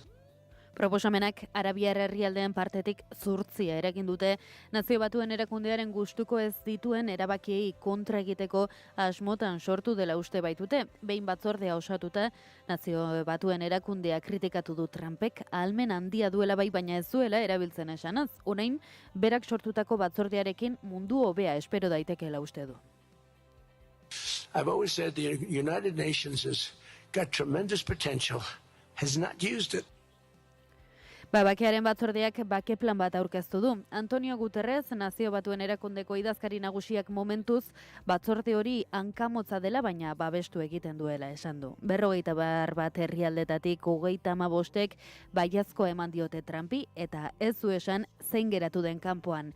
Israel lehenengotik batu da batzordera eta Trumpen aburuz, Vladimir Putinek baiezkoa eman dio, baina honek esan du bere nazioarteko bazkideekin aztertuko duela. Проконсультироваться на этот счет с нашими стратегическими партнерами, и только после этого мы сможем дать ответ на переданное нам приглашение. Batzordearen sorrerako ekitaldian Argentina, Paraguay, Indonesia, Jordania, Maroko, Katar, Saudi Arabia, Kazakistan eta Hungariako buruak zeuden. Trumpek osatu du eta bera horren buru izateagatik $1.000 milioi kobratuko ditu gainera. Bere alboan egongo dira Marco Rubio eta Steve Witkoff, bere gobernuko kideak, Tony Blair edota Ajay Banga munduko bankuko presidentea ere. Batzordea aurkeztu eta berehala benetako asmoak zein diren argi geratu da. Trumpek hitz egin izan du behin baino baino gehiagotan Gazako kostaldean luxuzko etxebizitzak egitearen ideiaz. Etxe zuriko Jared Carter isionistak 100.000 etxebizitza eraikitzeko egitasmoa aurkeztu du. Gaza berria jarri dio izena eta torre altuak ikus daitezke itsasoaren aurrean. Merkatu libreko salmenta izango dela eta Gaza kanpo laguntzatik askatuko dutela esan du. Eta elkartasun keinu berri bat Euskal Herritik Palestinarekiko Durangoko landako guneak oihu bat Palestinara jaialdia hartuko baitu martxoaren 21. Palestinarekin elkartasuna plataformak eten bat artistak modu autogestionatuan antolatu dute Palestinar erresistentziari babesa agertu asmoz. Era berean jaialdiaren helburua da Palestinaren aldeko azken hilabetetako protesten ondorio errepresiboi aurregitea. Sarrerak Euskal Herriko hainbat puntutan egongo dira salgai, fisikoki azaldu dutenez, datozen egunetan jakinaraziko dute zehazki non eskuratu ahal izango diren, 2 prezio izango dituzte. 15 euroan, zein 25 euroan salduko dituzte, norberak zenbateko ekarpena egin nahi edo ahalduen erabakitzeko aukera izan dezan. Besteak beste, Anari, Txuleria Joder, Eire, La Furia, Jofe, Ibilbedi, J. Martina, Malakias, Olatz, Salvador eta Mateo Zikuta igoko dira holtzara. Eta horrez gain, bertsolariak, dantzak eta bakarrizketak ere izango dira egunesoko egitarauan, aurreratu dutenez. Informazioaren aria, naiz irratia. Zortziak eta 14 minutu ditugunean, esan behar, inbertsio bila egon dela Imanol Pradales lehendakaria Davosen. Gose teknologikoa duten enpresen artean sustatu du Euskal Autonomia Erkidegoa. Lander Martinez. Lakuako exekutiboak jakinarazi duenez, Euskal Autonomia Erkidegoko lehendakaria Bill Gates, Justin Trudeau, NATOko idazkarioi Jens Stoltenberg eta Bart de Wever Flandriako lehen ministroarekin izan da, besteak beste. Guztiei jakinarazi die Euskal Autonomia Erkidegoaren berezitasuna kontzertu ekonomikoa dela, independenteki beharrezkoak diren erabakiak hartu ahal izateko. Euskal ereduaren garrantzia azpimarratu du Pradalesek ETBn. Euskal eredua nola edo hala da babesleku bat momentu honetan munduan batzuek bilatzen dutena, ze ikusten ari garena da mundu konbulso bat. Pradalesek Euskadik nazioarteratzeko beharra duela nabarmendu du, lurralde bezala hazteko ezinbestekotzat jo zori.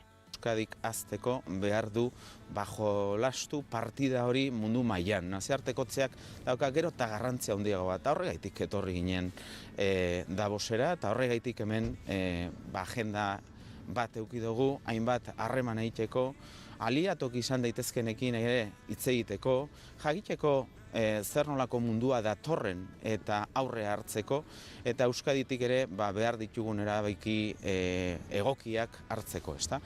Eta orain bai, Euskal Herrira bueltatuko gara, Nafarroan geure burua kokatuz, foru parlamentuko alderdi guztiek, PSNek izan ezik, Geroa Bairen mozioa babestu baitute, bertan hezkuntza departamentuari eskatu diote Alegria Fundazioarekin sinetutako hitzarmena, bertan bera uztea. Nafarroako parlamentuko osoko bilkurak talde guztien babesarekin eta PSNren gaitzespen bakarrarekin hezkuntza departamentuari Carlos Jimenok zuzendutako Alegria Fundazioarekin duen hitzarmena bertan bera uzteko eskatzeko mozioa onartu du ostegun honetan. Akordio hori sinatzeak bere garaian Nafarroako hezkuntza berdintasunerako baliabide zentroko zuzendaritzaren dimisioa ekarri zuen. Geroa Baiko Isabel Aramburuk honela azaldu du hitzarmena bertan bera uztea. Geroa Bai, ya lo dijimos, no está de acuerdo ni con el fondo ni con la forma en la que el Departamento de Educación ha dado a ese convenio. Pues el punto crucial y que el Departamento no ha consentido eliminar es que el convenio firmado no se limita a señalar para la Fundación Alegría un papel de colaboradora y unas funciones de sensibilización, formación o asesoramiento en los niveles educativos no universitarios, que sería, a nuestro modo de ver, lo adecuado y lo correcto, sino que va bastante más allá y establece que su personal acceda a las dependencias de los centros e incluso a la propia aula. Hitzarmenak ikastetxeen autonomia eta barne egiturari kalte egiten diola azpimarratu du Aranburuk eta privatizazioaren aldeko neurria dela. Geroa Baiko parlamentariak mozioak aurre egitea garrantzitsua dela azpimarratu du eta eredu publikoaren aldeko apustua berretsi du. Nos parece desde luego importante que esta moción salga adelante y que casi todos los grupos la apoyen. Porque es importante, desde luego para nosotras, que en un tema como la atención a la diversidad y en concreto pues en la atención al alumnado con dificultades específicas de aprendizaje o bueno, y más concretamente con TEA, pues exista una posición verdaderamente mayoritaria sobre la trascendencia de mantener el modelo público que representa en Navarra el CRENA. PSN kenduta Nafarroako parlamentuko alderdi guztiek egin dute bat Geroa Baik aurkeztutako mozioarek. Informazioaren aria, naiz irratian.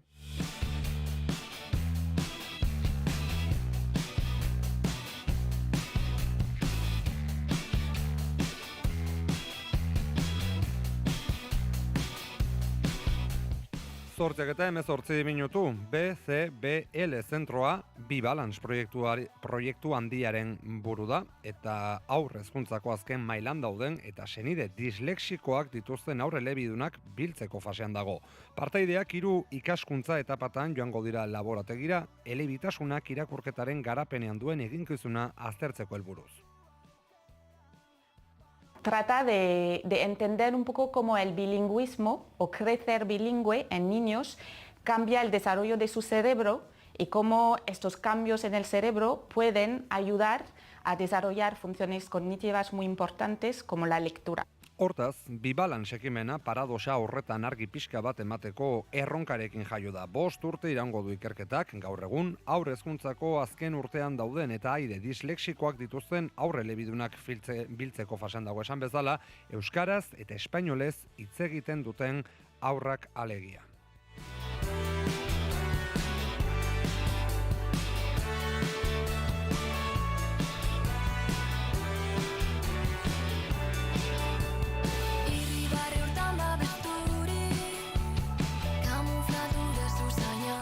Eta horrela jarraitzen dugu, AEKak ere korrikaren unitate didaktikoa aurkeztu duelako Euskal Herriko ikastolekin elkarlanean korrikaren webunean dituzue eskuragarri eta helburu dute euskararen erabileran eragitea eta euskal kultura transmititzea ere.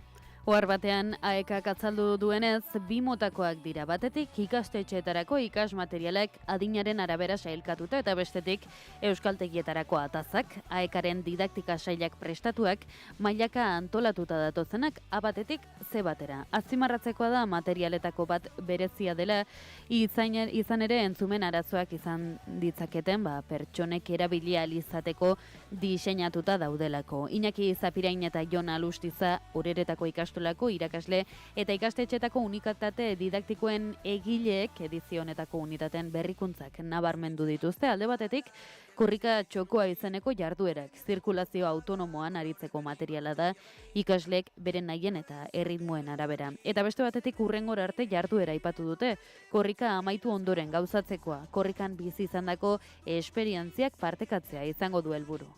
Eta entzune ongi, emaiezu hemengoa, emaiezu euskara, horren lelopean Nafarroako gobernuak seme-alaba adingabeak dituzten familiei zuzendutako kanpaina abiatu duelako. Helburua euskara jakitea belaunaldi berrientzat baliabide baliotsua dela helaraztea da. Itxaso Leon.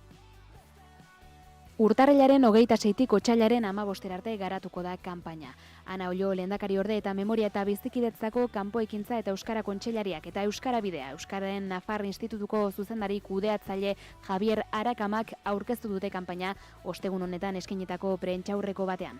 Kanpainaren leloa, dales nuestro legado, dales euskera, emaiezu hemengoa, emaiezu euskara da, eta euskararen balioaren eta garrantziaren aldeko mezua zuzendu nahi zaie familia nafarrei batik bat haur txikia dituztenei.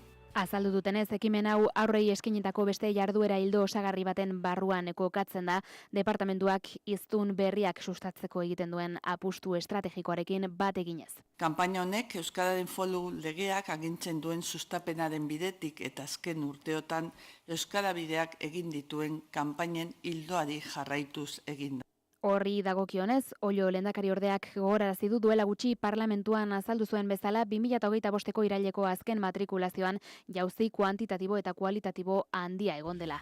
Azpimarratu du aniztasuna gehien errespetatzen duen eleaniztasuna hurbileko hizkuntzen ezagutzarekin hasten dena dela, berezko hizkuntzekin.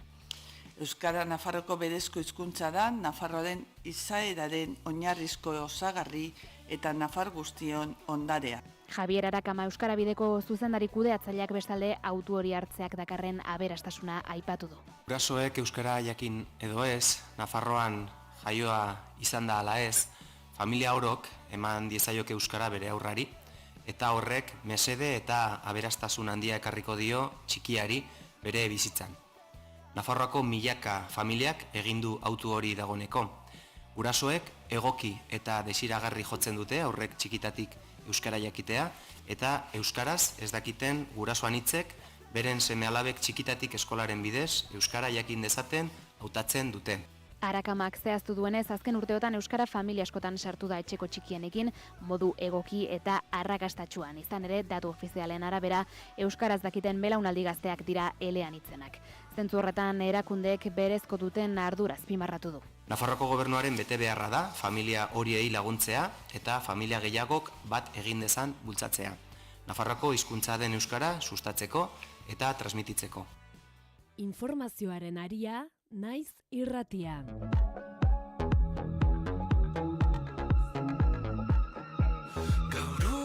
Eta euskarari tiraka Nafarroan jarraitzen dugu. Nafarroan euskaraz matrikulatzeko garrantzia nabarmendu baitute euskalgintza eta hezkuntza talde zein sindikatuek. Aurrei unibertso baten ateak irekitzen dizkiela azpimarratu dute. Honekin batera Nafarroako gobernuari trabak jartzeari uzteko eta euskarazko matrikulazioaren alde egiteko eskatu diote. Agerraldian adierazi dutenez, aurrei euskara ematea haietako bakoitza pertsona eta herritar gisa aberastea da euskalgintzaren kontseiluko Idurreska Isabel. Gonbidapen eta deia euskarazko ereduak aukeratzeko, ez?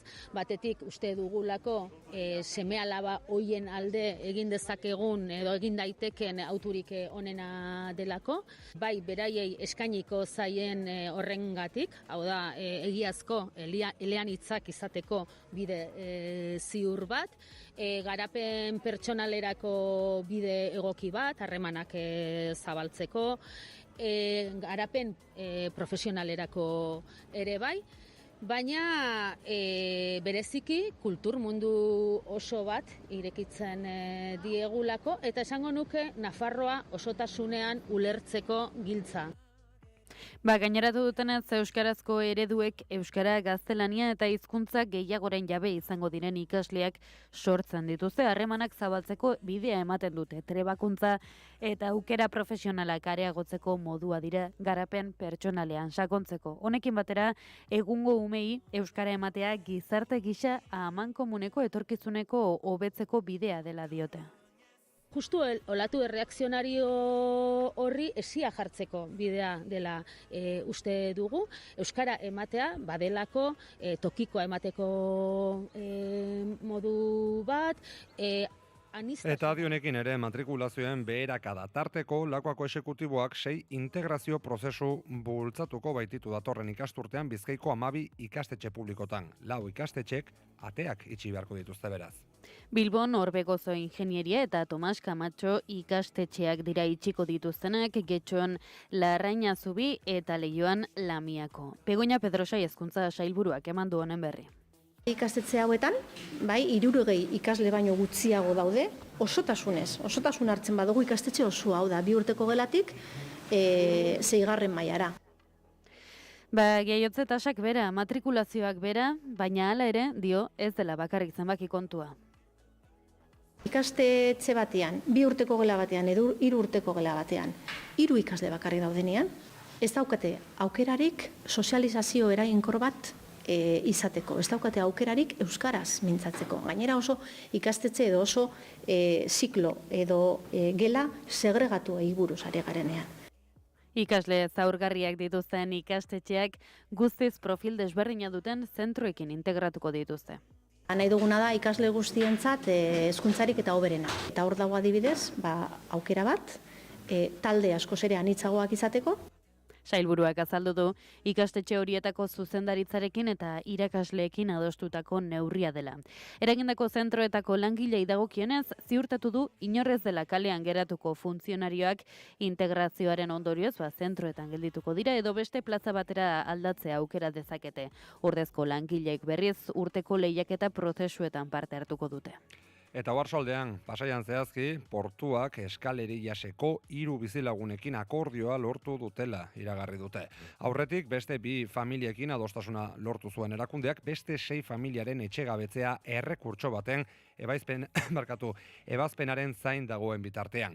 2024 urtearen hasieran argitara eman zen, auziaren kapitulo berri baten aurrean gaude beraz, eskaleri jaseko etxea bezala ezagutzen den blokea, Donostiako Herrera eta Buenavista auzoen artean dago, baina Pasaiako udalerriaren lurretan. Bertan bizi diren 12 familiak salatu zuten 2024an Pasaiako portu agintaritzak erekinaren jabeak hain zuzen ere etxetik bota nahi zituela. Portu agintaritzak espazio horiek ustea beharrezkoa dela nabarmendu du portuko sarreretako batean obrak egiteko. 5,5 milioi euroko aurrekontua du proiektuak eta kamioien trafikoa eta inguruan CO2 aztarna murriztea omen du helburu sustatzaileen esanetan. Agintaritzak etxebizitza horiek duela mende erdi baino gehiago egin zirela azpimarratu du portuko langileentzat zehazki eta kontratuak jasotzen zuela portua handituz gero errendamenduak amaitzeko eskubidea zuela alde bakarrez portu agintaritzak. Konpentsazio ekonomikoa finkatu da apirilaren 15erako etxebizitzak utzi beharko dituzten familia hauentzat. Akordioa lortu ez zuten beste 6 familien kasuan, portuko agintaritzak azpimarratu du gaikuntza titulurik gabekoak direla eta ondorioz ez dutela bertan bizitzeko eskubiderik barkatu bermatuta. Hasiera batean justiziak portu agintaritzaren alde egin zuen arren, bizilagunek aurkezutako helegitearen ebazpenaren zain dago kasua uneotan. Afera honen arira etxebizitza sindikatu sozialistak oharbidez salatu du portuaren estrategia argia dela. Bizilagunen arteko batasuna haustea eta portuko agintaritzak interes ekonomikoak bizilagunen baldintzen gainetik jartzen dituela salatu dute. Akordioa lortu duten 3 familiek hasiera batetik eraikinean geratzeko asmoa zutela berretsi du aipatu sindikatuak eta portu agintaritzaren mehatxuen aurrean kalean geratzeko beldurragatik soilik sinatu dutela aipatu akordioa. Informazioaren aria, naiz irratian.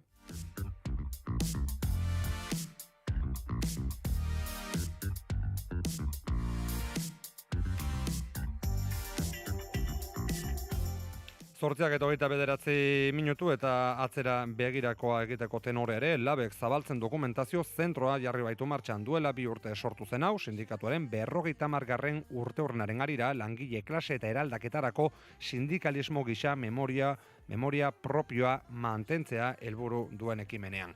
Bertan, zentral abertzalearen eta parte hartu duen borroken testuak, kartelak edota irudiak topa daitezke.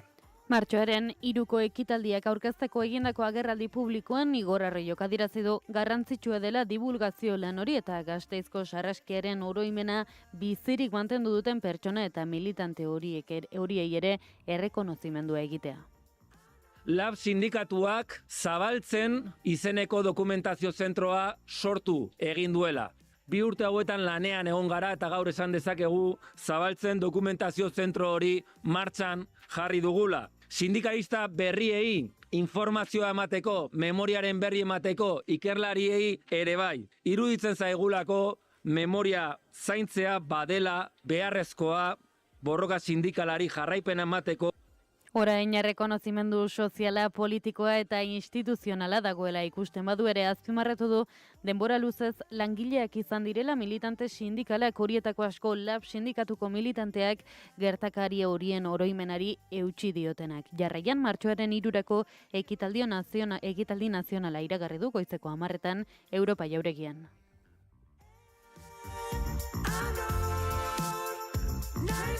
Eta amaitzeko esatea, otsaila eta ekaina bitartean hainbat asteko greba egiteko deialdia egin zaiela medikuei, estatutu medikua eta fakultatiboa lortzeko. Hala iragarri du ostegun honetan ohar baten bidez Euskadiko medikuen sindikatu hori deialdia egiten duen zentralean artean dago. Medikuen sindikatuaren Espainiako Konfederazioa, Andaluziako medikuen sindikatua, Metges de Cataluña, Madrilgo medikuen eta goi mailako tituludun elkartea eta Galiziako mediku independenteen sindikatuarekin batera. Aipatutako sindikatuek lanuzteetarako adostu duten formatua, hilabetero astebeteko grebarena da otsailean hasi eta hasiera batean ekainera arte luzatuko dena lehen etapa gisa. Horrela, lanuzteak otsailaren 16tiko geira, martxoaren 16tiko geira, apirilaren 27tiko 30 maiatzaren 18tiko 22 eta ekainaren 15tik 19 egingo dira.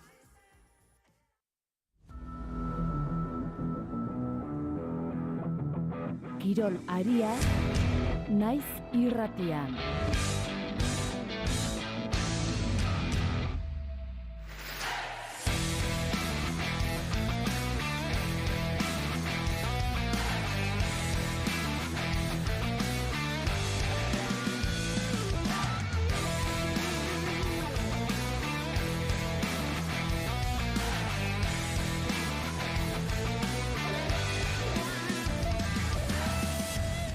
Zortziak eta 32 minutu kontu gutxi baina garrantzitsuak gaur aipatzeke kirolen tartean fitxaketa neko garrantzitsua gorritxoentzako ligako talde askok nahi baitzuten Raul Moro fitxatu, baina azkenean Osasunak bere ganatu du. Ajaxetik dator, Amsterdametik, Bartzelonako Masiatik pasa zen eta Laziotik 23 urterekin Osasunako jokalaria dugu da. 5 milioi euroren truke 2030 arte etorri da Iruñera eta kontratuaren etete klausula 50 milioi eurotakoa ezarri dute. Que siempre he dicho que he ido a los sitios donde quería estar, donde hemos creído que era la mejor opción para seguir creciendo y nada, creo que Osasuna era el sitio adecuado y bueno, muy contento de estar aquí. Talde gorritxoak egin zuen Moro ekartzeko alegina joan den denboraldian, baina ez zuen adostasunik lortu. Hori dela eta Ajax taldearekin bat egin zuen. Osasunak eta Ajaxek zer adostu duten kontuan izanik, Nafarroako klubak zehaztu duenez, aukera dago gorritxoek 3 milioi gehiago ere ordaintzea Herberetako klubari. Hala izango balitz, Osasunak futbolariarien jabetzaren 80% eskuratuko luke, fitxaketa gauzatuta, jokalarien eskubide ekonomikoei erreparatuta 40% da Osasunaren. Eta futbol zelaetatik itxasoragoa Zarrauneko aurre denboraldiko itzordu nagusina izango delako igande honetan Portugaleten izango da. Ibaiaren jeitxera lehiatuko baitute 62 ontzik erlojuaren kontra. Euskotren ligako 5 eta Eusko Labeleko 6 izango dira tartean. Eguerdiko 12etan hasiko da lehiaketa eta veteranoen 20 ontzik ekingo diote, ondoren emakumezkoen 12 aterako dira, juvenilen 2, 28 gizonezkoen senior ontziak. Azkenik emakumezkoen artean Euskotren ligako Astillero, Hondarribia, Ibaika, Orio eta Zumaia daude, gizonezkoen artean Bermeo, Getaria, Isuntza, Lekitxarra, Ondarroa, Orio eta Santurtzi. 4 kilometroko ibilbidea egingo dute emakumezkoek eta 5 kilometro eta erdikoak gizonezkoek. Galindo ibaiaren lotunean hasi eta Portugaleteko hotelaren parean amaituko da. Euskal Herriko antzokietara kaka dator. 24. korrikaren ekitaldi kultural nagusia. Bilatu gure agenda korrikaren webgunean. Euskara gara. Burdindegi honek 100% pinu zerrautzezko peleta dauka. Eta aholkularitzarik onena pelete estufetan eta premia bakoitzera egokitutako su egurrean. Alkain Hondarribia eta Alkain Astigarraga. Erantzunik profesionalena hauetan ere bai. Iturdinegia, tresnak, laneko arropa, eraikuntza materialak, pintura... Bai, Alkainen!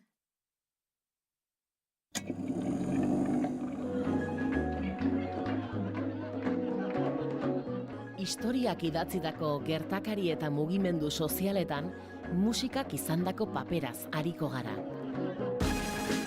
Gramofonoan historia duten kantuak. Larunbatetan, arratsaldeko 3:00, Naiz Irratian.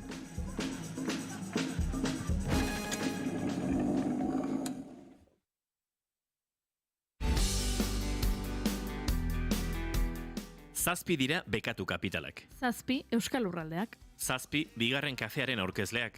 7 munduko mirariak, gure txakrak edota asteko egunak. Askorako ematen du 7ak. Horregatik, gu indartsu gatoz gure 7. denboraldiaz gozatzera. 10:00 12:00 hartu kafea gurekin. Asteleenetik ostiralera Naiz Irratian bigarren kafea.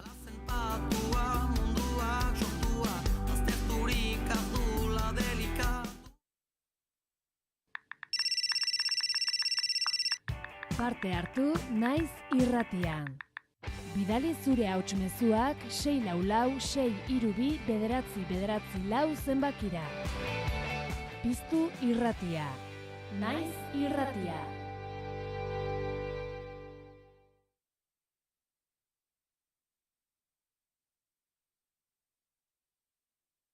Ez naizena, ote naiz ni azkenean, edo bilakatzen horrela, pentsatzen dudanean.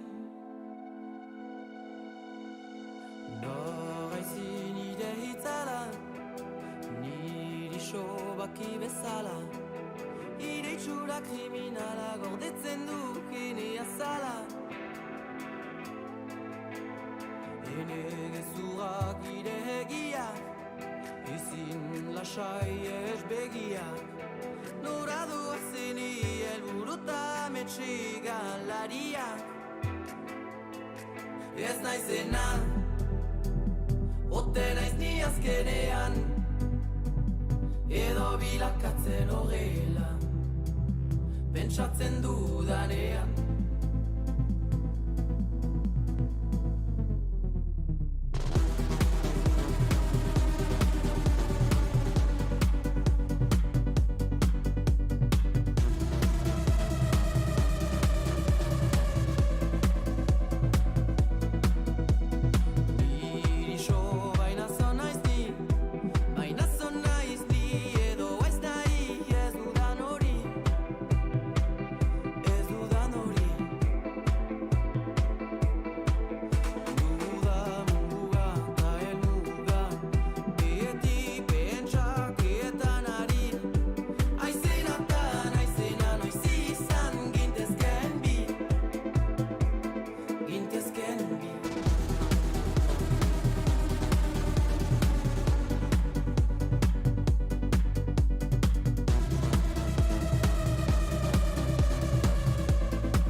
Etxai bakar ez naizena, ote naiz ni azkenean, edo bilakatzen horrela, pentsatzen dudanean. Burua airean, zangoa lurraren gainean, ote naiz, mundu zabala den airean.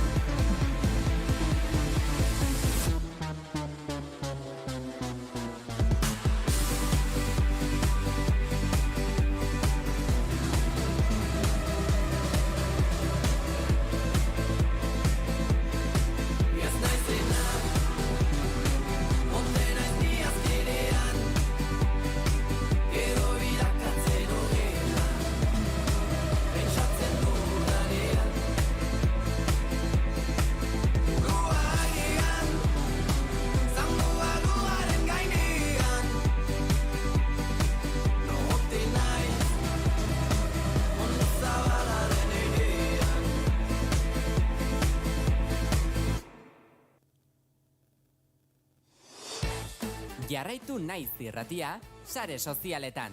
Hartu zure mugikorra, tableta edo ordenagailua eta bilagaitzazu orain Twitter, Facebook zein podcast plataformetan.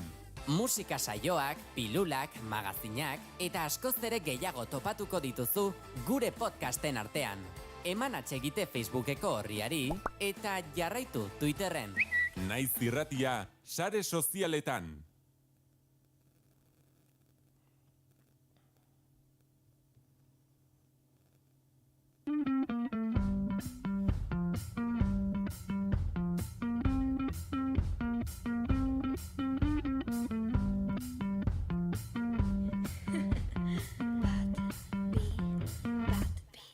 Gaurko eguna besteen berdina izango da, mundu aldatzeko gogorik gabe. Monotonia utxonetan gaude murgilduta bizi, irauten saiatzen. Zortziak eta 51 minutu ditugu, entzuleok, guazen aste honetako azken analisi mailarekin eta gaur 3 ordezkari politikorekin egongo gara, momentuz 2 dira, gure artean dauzkagunak. Donostiako estudioan alde batetik, Gurutze Etxezabal, Orexako alkate eta EH Bilduko kidea, egunon. Egunon. Eta Bilboko estudioetan berriz, Xabier Jimenez daukagu, Ezker Anitzako zinegotzia bera Bilboko udalean, egunon zuri ere. Egunon bai.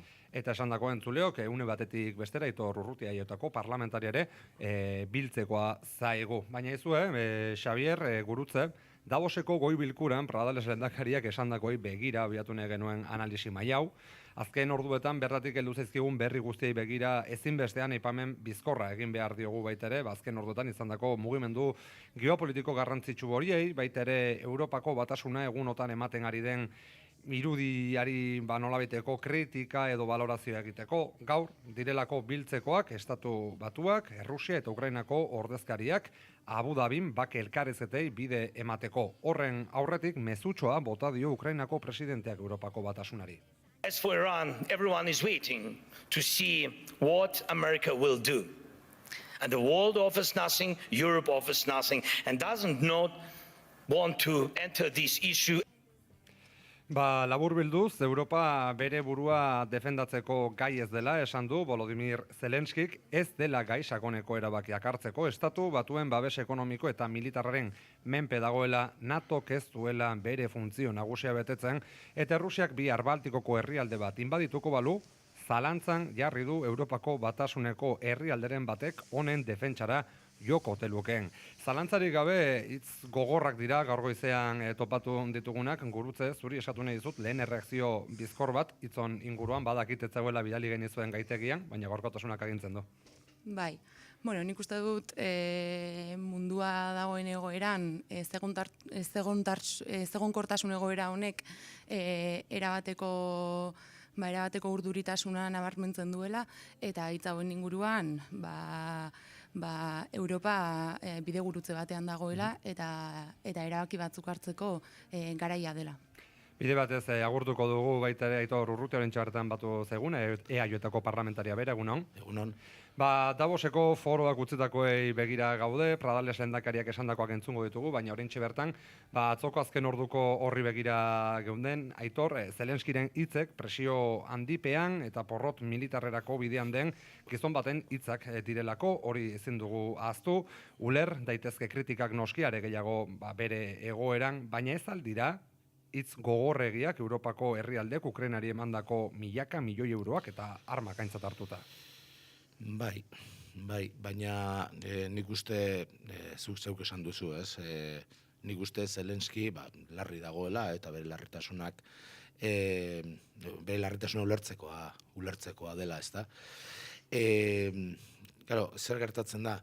Behar bada momentu jakin batean, NATOko edo Europar Batasuneko herrialde baten aurka joango balitz Errusia, berak galdetzen duena da Europa hori defendatzeko gai izango telitzatekeen.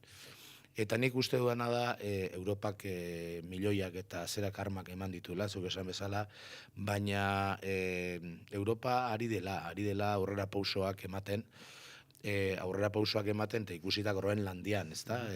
Nola bidali dituzten, zerak itxasontziak eta bidali duten armada, bentsat herrialde batzuk, eta nik uste pixkanaka Europan barneratuta dagoela autonomia estrategiko hori eta autonomia militarretik ere pasatzen dela.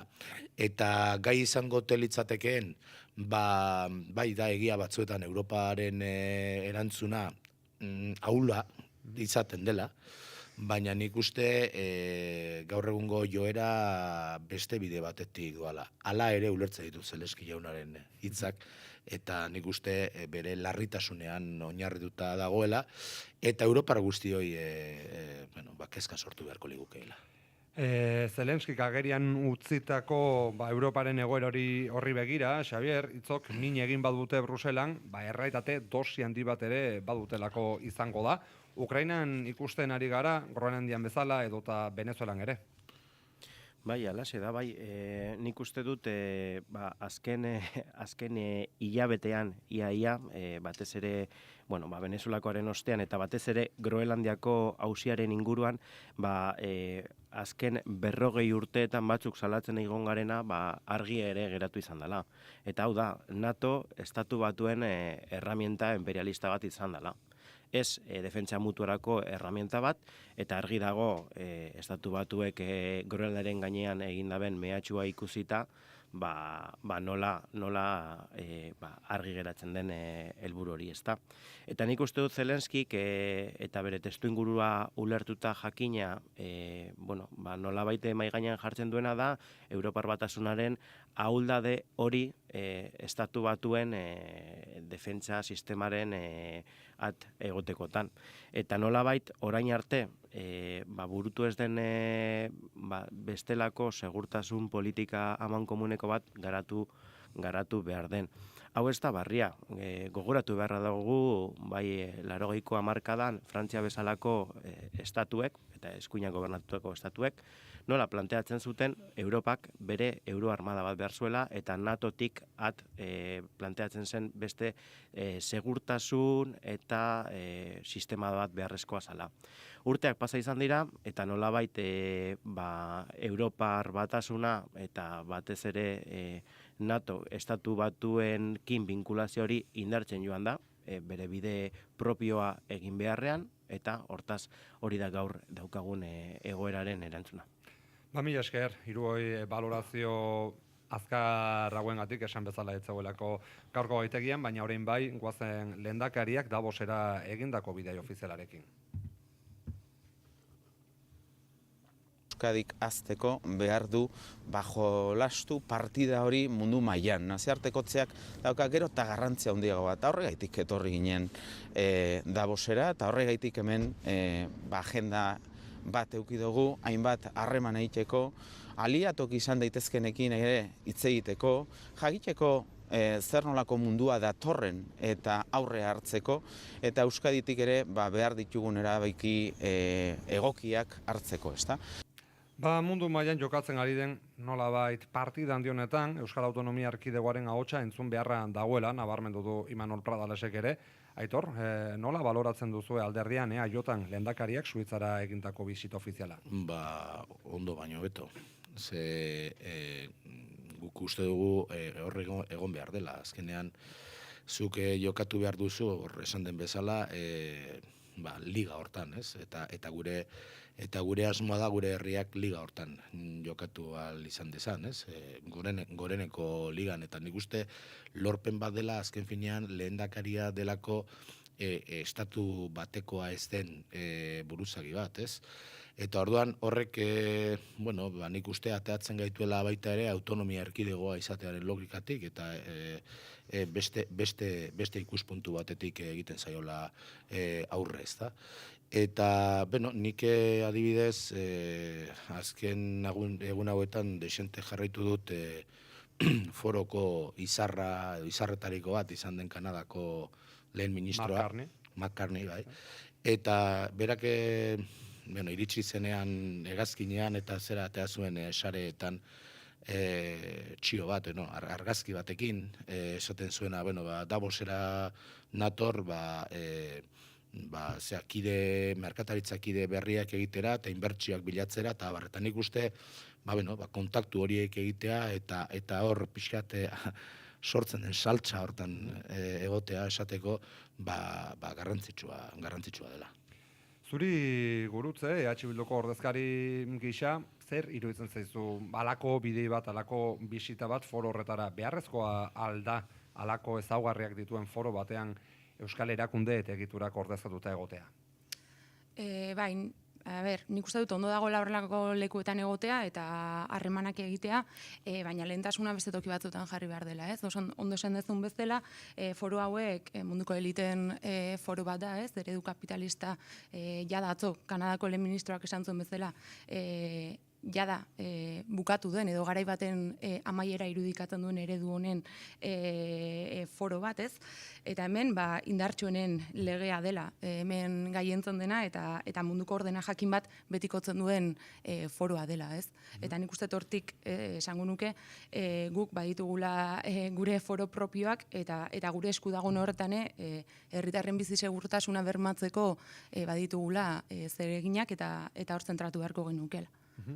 Beste kontu bat litzateke, Xabier, Davoseko foroak duen benetako garrantzia, geopolitiko garaikidea, edo beto esan da, norantz joaten ari garen, luzaz, mundu, mendebaldeko munduaren, mundu neoliberalaren eskaparate bat, izatetik gero eta gehiago zaharkituta dagoen formatu batera pasatzen ari dela dirudi Davos, hain zuzen ere, estatu batuen interes geopolitiko berriak tarteko.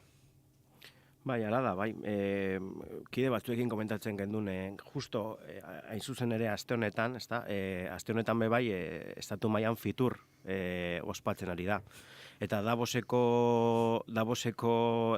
foru ekonomikoa nolabait gaur egungo kapitalismoaren fiturra da.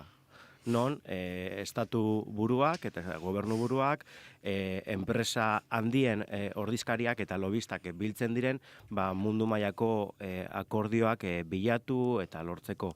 Eta zoritxarriz ere gaur egungo munduaren egoeraren eskaparate itzela da. Gogoratu beharra daukagu, hain zuzen ere, atxo, Davosen bertan Trumpek Gaza banatzeko eta bertako plangintza urbanistikoa aurkeztu egin zuela, inolako lotxarik gabe, inolako erreparorik gabe, eta inversionistak bilatzen zegoela horrelako sarraski bat burutu ahal izateko.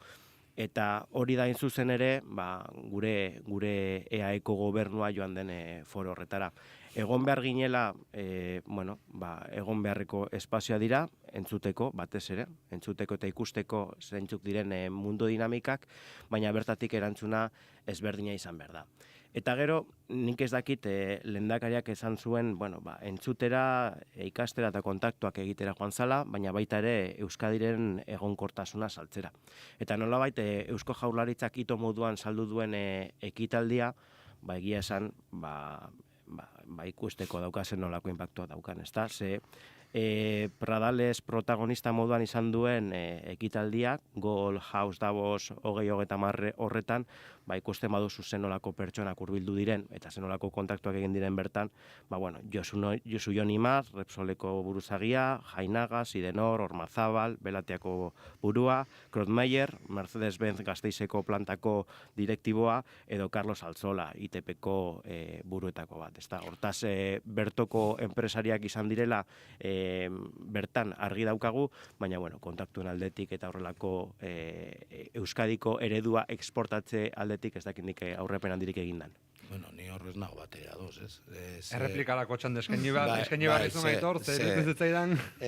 Kontua da, hemen foro propioak behar dira, noski, baina nik uste dute ez dagoela kontrajarria foro propioak edukitzeak eta foro propioetan lan egiteak eta konprometitzeak eta ara joateak.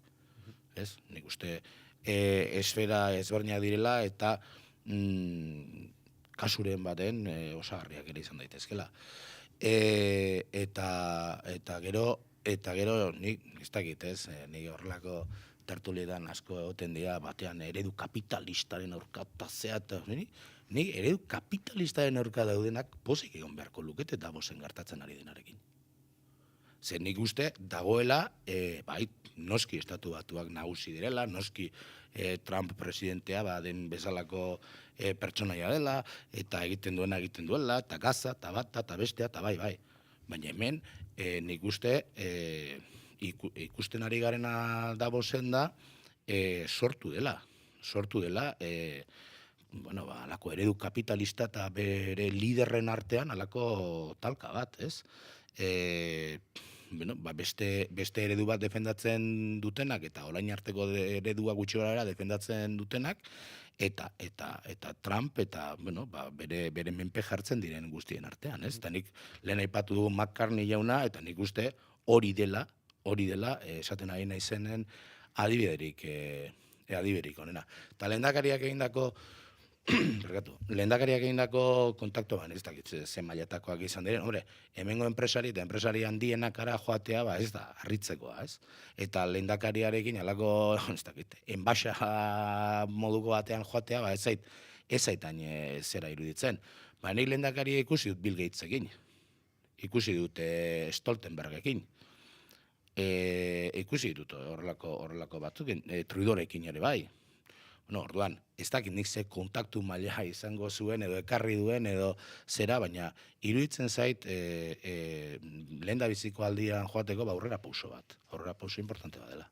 Epatu duzu, Aitor, nolabait, eredu hori apurtzen ari dela baita ere Davosen baitan, Europak bere nolabait? Ez dakit eredua apurtzen ari den, eredua ulertzeko haustura bat sortzen ari den, ez? Bai, eta bitu, bueno, Rekatu Xarorin emango izu titza, baina Xabierrek ipatu duen bezala Davos dela, no, esan zu, kapitalisten fitur, akaso, Fiturrera kapitalisten kontra jotzen duten pila bat, ukondokadak ibiltzen dira joateko, besteak beste ezkerra bertzaleko bilduko mordo bat, alkate eta beste buruzagi politiko batzuk. Orduan, beste batzuk jaten direnean fiturrera Davosea ara ona, gaizki dago, baina norbera joaten denean ondo, ezta? Orduan, nik uste fiturrera joan egin behar da. Davosera joan egin behar da. Nazio Batuetara joan egin behar da. Foro propioetara joan egin behar da. Eta hor egon behar gara. Azkenean munduaren mugimendu hor dago. Xabier, ez zer esan ez, eta gurutzek gero baita emango izutitza. Xabier, bazen uzo zer esateko uste. Bai, azkarri esateko izu, minutu ditugu mesaz. Bai, larregi iruditzen zaidala esatea Davosen eredu kapitalistaren kin austura bat egongo dala. Ez austura bat. Hori esatea, gaur ulertzen den moduan, bueno, bai, izan leike edo... Nik uste, orain daño ulertzen den kapitalismoaren modua, eta Trump jauna sartzen ari den ze guzti hauek horra austura bat dagoela. Horrek ez du esan kapitalismoen austura denik, eta baina hor badago. Akaso izan leike garaian eurokomunismoa sortu zen bezala Europako Batasunaren baitan, eurokapitalismo edo garatzen egon gaudela, baina baliteke, Edo liberalismoa sortu zeneren aretik neoliberalismoa sortu den bigarren zera hori liberalismoa eta kapitalismoa salbatzen. Nik uste dut hori dagoela gaur eztabaidan Davosen. Baina bi gauza azkar, alde batetik hainbat argazki aipatu dira, argazkiak bai, baina bueno, ikusi dugu zenolako liderrekin egin diren argazki horiek, eta argazki bila bagoaz, ez dakit. Eta bigarren, nik ez dut esan enbasadan joan direla hainbat enpresari. Nik esan dudala Eusko Jaurlaritzak patrozinatutako ekimen bakar horretan, hemen bertan jadanik dauden enpresetako ordezkariak egon direla. Hortaz, Davosera joatea ITPko buruarekin edo Gasteizeko Mercedes-Benzeko plantako buruzagiarekin... Besteak beste, han zeuden euskaldunekin. Ni nago hitz egiten posible bada. Eta eske oso zaila da irratian...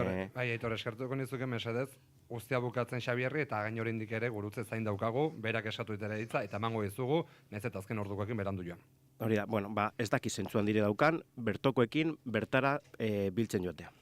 Orain bai, zurea da hitza. Bai, nik uste dut, gune desberdinetan egon behar dela, eta egon behar den toki horietan, bai fiturren, bai Davosen, ez dut esaten hor egon behar ez denik kontua da, zertara goazen eta zertarako egiten ditugun, balidatzen ditugun gune horiek, ez? Eta nik uste hori dela, lehen lerroan jarri behar dena, zertarako goazen aurretik hartu den neurri horien erreplika bat egitea, ez? Eta kopia-pega bat egitea, edo nola baite gu txikitasunetik herri bezala ditugun beharrak aldarrikatzera eta ditugun erronkei aurre egiteko formulen bila. Nik uste hor dagoela aldea, egotetik egotera. Ongi ulertuta gakoa edo. Goizeko 9:00 dira, guazen azken ordukoekin. Informazioaren aria, naiz irratia.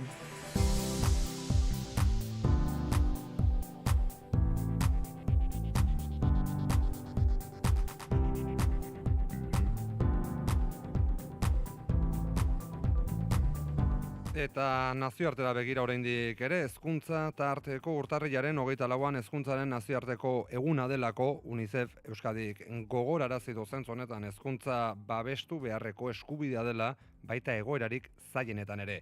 Munduan 251 milioi haur baino gehiago baitaude eskolara joan ezin dutenak zala badiola.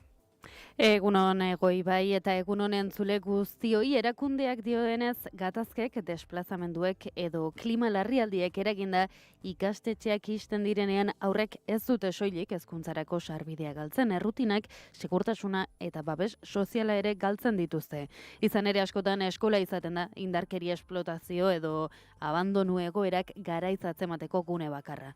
UNICEF-en datuen arabera gaur egun 251 milioi haur daude eskolatik kanpo eta horietatik erdiak Sahara hegoaldeko Afrikan bizi dira, gainera 234 milioi haur krisi testu inguruetan daude. Gazan, aurrek bi ikasturte daramatzate eskolara joan gabe, eta 638.000 haur inguruk oraindik hezkuntzarako eta ikaskuntzarako espazio seguruak behar dituzte.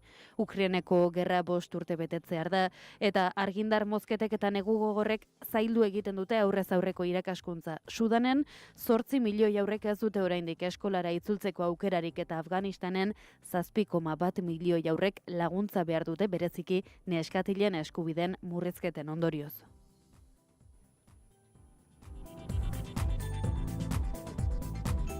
Eta goizeko 9:02 dituenean, goizak ekarriko dituenen errepasoa egin barko dugu Itsasole honekin, egunon. Kaixo, egunon Egoi eta egunon entzule guztiei ere, ostiral honetako gaien artean, Araba, Bizkaia eta Gipuzkoako Justizia Sailburuordeak biktimizazio eta desbiktimizazio biktima diren emakumeen eta laguntzen dieten profesionalei buruzko jardunaldia inauguratuko du. Gasteizko Udalak aurrekontuak onartzeko proiektuaren hasierako onespen plenoa egingo du. Erandion airearen kalitatearen proiektuak emandako emaitzak aurkeztuko dituzte eta Altsasun berriz sakanako proiektu txikitzaileak gelditu lelopean elkarretaratzea egingo dute abiadura handiko trena eta erraustegiaren aurka. Ekonomiari dagokionez ere bada aurre ikuspenik, Euskal Estatistika Institutuak argitara emango du 2025 amaierako biztanleria jardueraren arabera sailkatzeko inkesta, hirugarren hiruhilekoko langabezia tasa 6,8% izan dela ezagutarazi ostean. Eta bestalde Nafarroako Enpresarien Konfederazioko buru Manuel Pikerrek gaurkotasuna aztertu eta interpretatuko du gosari informatibo batean.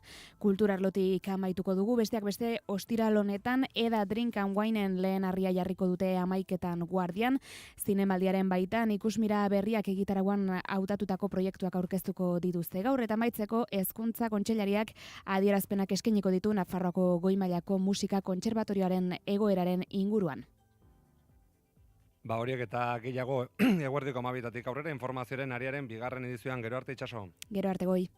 Eguraldia eta trafikoa naiz irratian. 9:04 Zaloa, nola ditugu Euskal Errepideak? Ez dago aparteko arazorik Egoi Euskal Herriko errepidetan. Ala jarri dezala, eguraldiaren berri Ikeri Barruzea Muruak.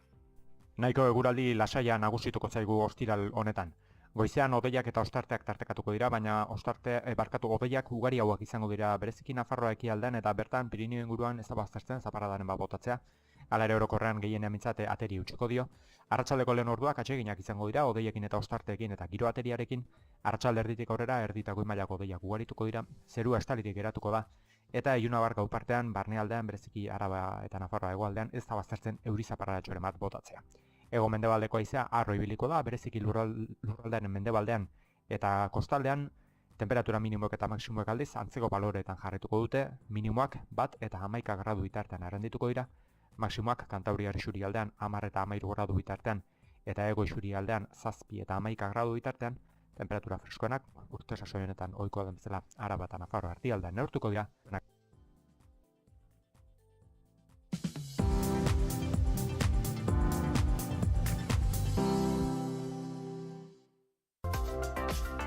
Kultura eta hizkuntza politika sailak hizkuntza politikarako sailburuordetzak diruz lagundua.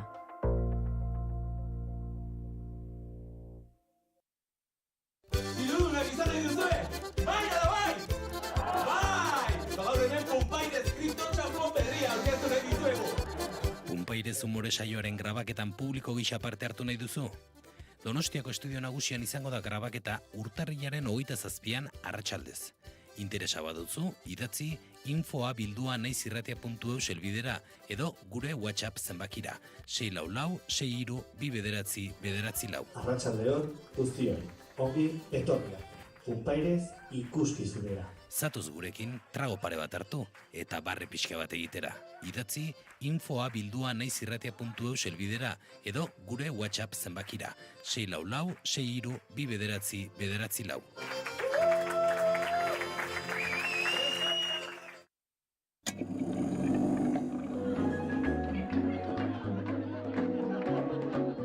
Historiak idatzitako gertakari eta mugimendu sozialetan musikak izandako paperaz ariko gara.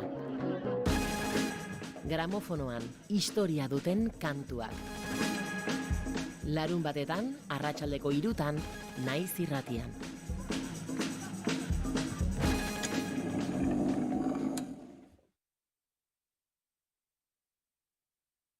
Informazioaren aria Naiz irratian.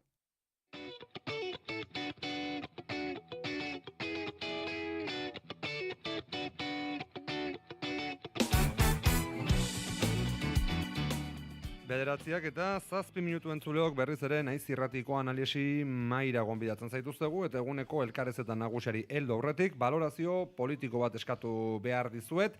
Nahiko azkarra eta azkarra izatea ere zaila izango dela aurreratu dezaket, zer esana eman baitu Gasteizko udal gobernuak EH Bildurekin lortutako akordioa aurrekontuen inguruan. Gurutze, zurekin goazenik eta behin, Rocío Biterok gidatutako taldeak lortutako akordioaren inguruan, zer uste duzu emango diola Gasteizi eta batez ere, halako akordioak hiriburu gehiagotara eraman behar direla uste duzu? Bai, nik uste dut hemen argi gelditu dela, ez, ahalegin badagoen garaian eta bi alderdiek lana egiten dute garaian fruituak ematen direla, ez? Eta adostasunak ekartzen dutela nolabaiteko epeluzeko eta aurrera begirako lasaitasun bat eta gauzak egiteko modu bat. Nik uste dut honek noski positiboki eragingo duela Gasteizen eta bestelako proiektuak aberastasuna banatzea, enplegua sortzen laguntzea eta bestelako gauzak egikarituko direla hiriburuetan. Eta noski, aukera dagoen heinean, EH Bildu horregongo da apustu hori egiteko eta elkarlanean aritzeko. Esan daiteke Gasteizen nolabiteko konfiantza harremana eratu dela ez, soilik alkatearekin, Maider Etxebarriarekin, baizik eta udal gobernuarekin orokorrean, badirelako hainbat urte segidan akordioa heldu dela. Bai, nik uste hemen argi gelditzen dela egiteko modu batek eta egunerokoan sortzen den konfiantza horrek fruituak ematen ditula, ez? Eta hemen badago konfiantza bat, badago elkarlan bat eta hori nik uste bistakoa dela, ez? Esango nuke hemen Gasteizko udalean akordea posible egin duena gaur-gaurkoz alkatetan pese egotea bera izan dela, ze ikusi dugu, ez? Nolabait ere bien arteko akordioak pausoak eman dituela eta fruituak eman dituela beste toki batzuetan gertatu zen bezala. Aitor, zurekin goaz, aurrekoan Peio Txandianok gurean esandakoa baloratzeko eskatu behar dizualako baitere, Gurutzek esan duenari tiraka. Larraitzen entzuten banao, Larraitz, mesedez, Peio Txandianoren kortea tartetxo bat daukazunean. Gasteizen gertatu den edo bete den baldintza da, akordioa egon dadin da, azken hitza PSena dela, alkatea, Maider Etxebarria PSekoa dela. Hori da gertatu dena, eta uste dute nabarmena dela, eta esan egin behar dela, ez? Zuzen, eta zehatz, EAJak EH Bildurekin akordiorik ez duela nahi berretsi zuen gurean bertan Peio Txandianok. Bueno, Peio Txandianok bere iritzia dauka, eta nik bestaldera ikusten dut. Iritzia. Nire iritzia da hori gehiago dela bestaldera. Eta hemen akordioak edukitzea eta akordioak bilatzea oso garrantzitsua da, eta gure taldea beti akordioen bilata aritzen da, baina gertatzen dena da akordioek bilatzea soilik ez duela balio, akordioek izan behar dute edukia. Eta Gasteizeko udaleko akordioaren edukia, esan dezagun mugatua eta oso mugatua dela, eta datorla beste premia politiko batzuen arabera. Eta premia politiko horiek zeintzu dira, pixat agertzea, instituzioen gobernagarritasunean Bildu ere badagoela. Ze gauza bat argi dago, Bilduk ez dauka berdineko jarrera, gu garenean instituzioaren kudeatzaileak gobernatzen ari garenean, edo alderdi sozialista dagoenean, eta ikusi besterik ez dago Nafarroa, ikusi besterik ez dago oraingo Gasteizeko udala, eta ikusi besterik ez dago baita ere Espainiako gobernuarekin daukan harremana, ezta? Orduan, nik uste hori dagoela dinamika batean, oin Peio Txandian hori otu zaio esatea sozialistak daudenean akordioak errezagoak direla, baina hemen ikusten da gu baldin bagaude exigentziak asko zer handiagoak izaten direla, negoziatzeko modua ere bai, eta adibidez esamoldeak eta zenolakoak izaten diren, 180 graduko bira eman behar diogu ze honi eta barrez, horrek nik uste nahiko argi usten duela zein den posizionamendu politikoa. Da beste, akordioa, ondo, akordioan baldin bagaude, eta gainera oso eragin mugatua izan da Bilduren baietza edukitzeko, oso eragin mugatua dauka aurkezutako aurrekontuetan eta ondo, baina besterik gabe. Eta esate dizut, nik ikusten duana da bestaldera. Gu gaudenean exigentziak asko ere handiagoak direla. Xabier, beralagoa zurekin, baina galetu behar diot gurutzeri, interpelazioa berarentzako ere nolabait ez zuzena izan delako. Hala da gurutze, EH Bildu da exigentzia askoz ere gogorragoak ezartze dituenak EAJ gintan dagoenean. Nik uste EH Bilduk beti edukien baitan negoziatzen duela eta beti edukietan zentratzen dela eta jendean bizi baldintzak hobetze aldera, ez? Eta nik uste argi erakutsi duela EH Bilduk ateak beti ditula irekita elkarrizketarako eta negoziatzeko. Baina kontuan eduki behar dana da, negoziatzeko bi aldeek eduki behar dutela gogoa, negoziazioetan aritzeko eta akordio batera iristeko. Eta ikusi duguna da, akordio horietan huts egin duen aldea zein izan den, ez? Azkeniko urteetan. Eta nik uste dut hemen, hau pozgarria dela hemen akordio batera iristea, eta ikusi dela lan egin den gunetan, eta lokatza eta zarataren gainetik akordioak ateratzeko gaitasuna badagoela, baina beste alde batetik, borondatea ez dagoen guneetan, beste erakunde batzuetan bezala, ezinezkoa izan dela. Eta hor jarraitu beharko dugu, eta bidea egiten jarraitu beharko da, eta adostasun horietara iristen. Xabier, akordio zehatz honetan ez, baina akordio handi ez hitz egiterakoan aurrekoan baitere enplazamendu zuzen egin zion Otxandianok Ezker Konfederalari, ezuek horren barnean sartuz. Ez gara estatuko hauteskundei begira jarriko momentuz, hori ere helduko da, baina uste duzu halako akordioak posibleak liratekela gaur-gaurkoz Bilbon? Bueno, errealitatea ikusita egia esan, nik uste dudalako, azteko gehiengoak ezberdina direzelako. Nolabait Gasteizen emeten den egoera da, udal gobernuak 3. alderdi baten bozkak behar dituela, eta Bilbon PS eta PNV gehiengo absoluta daukatela. Eta hortaz ez dute inondik inora 3. edo beste alderdien babesa bilatzen, nolabait noizean behin oso zuzenketa mugatuak onartzen dituzte edo adosten dituzte oposizioarekin, baina ez da horrela gertatzen. Hala ere, niri gustatuko litzateke azaltzea gure dual taldearen jarrera bebai Gasteizen. Naiz eta hemen inork ez duen aipatu gu ere negoziatzen ibili gara, guk jarrera argia eta edukinen inguruko jarrera azaldu izan dugu, batez ere bi elementu zeuden mahai gainean Etxebarri alkateari eskatuta, alde batetik etxe utzen gaineko kanona aktibatzea, eta bigarrenez Kubo 10 eta Florida 28ko udaletxe bizitzak salmentan ez jartzea eta alokailu sozialean jartzeak bestea beste. Eta horrek baldintzak ez direz emon, 14.500 pertsona egonda etxe bizitza duin baten bila, eta bakarrik 4.000 etxe bizitza alokailuan egonda. Hortaz, zein izango litzateke zure balorazio zehatza Gasteizko aurrekontuen akordinguran, aurrekontuentzako akordioaren inguruan barkatu? Bueno, momentuz, babesteko ez gaudela. Esan nahi dute, aipatu den moduan gaur hasten da eztabaida prozesua edo, egoazkenean uste dut badagoela ogasun komisio bat Gasteizen, horre suposatzen dut bestelako zuzenketak ere aurkeztuko direzela eta bar, eta horra salduko dugu eta horri ikusiko dugu zein den benetako borondatea ez. Onaino Gasteizera begirakoak eguneko elkarrizketa nagusiari bide eman behar diogulako. Euskal Herriko ikastolak ide eta euskaltzale guztiei zuzendutakoak dira jarraian aipatuko ditugun hitzak. Urte luzez, guraso irakasle eta ikaslek sehaskaren aldeko parioa egin dutelako, euskarazko murgiltze eredua eguneroko praktikaren bidez eraikiz.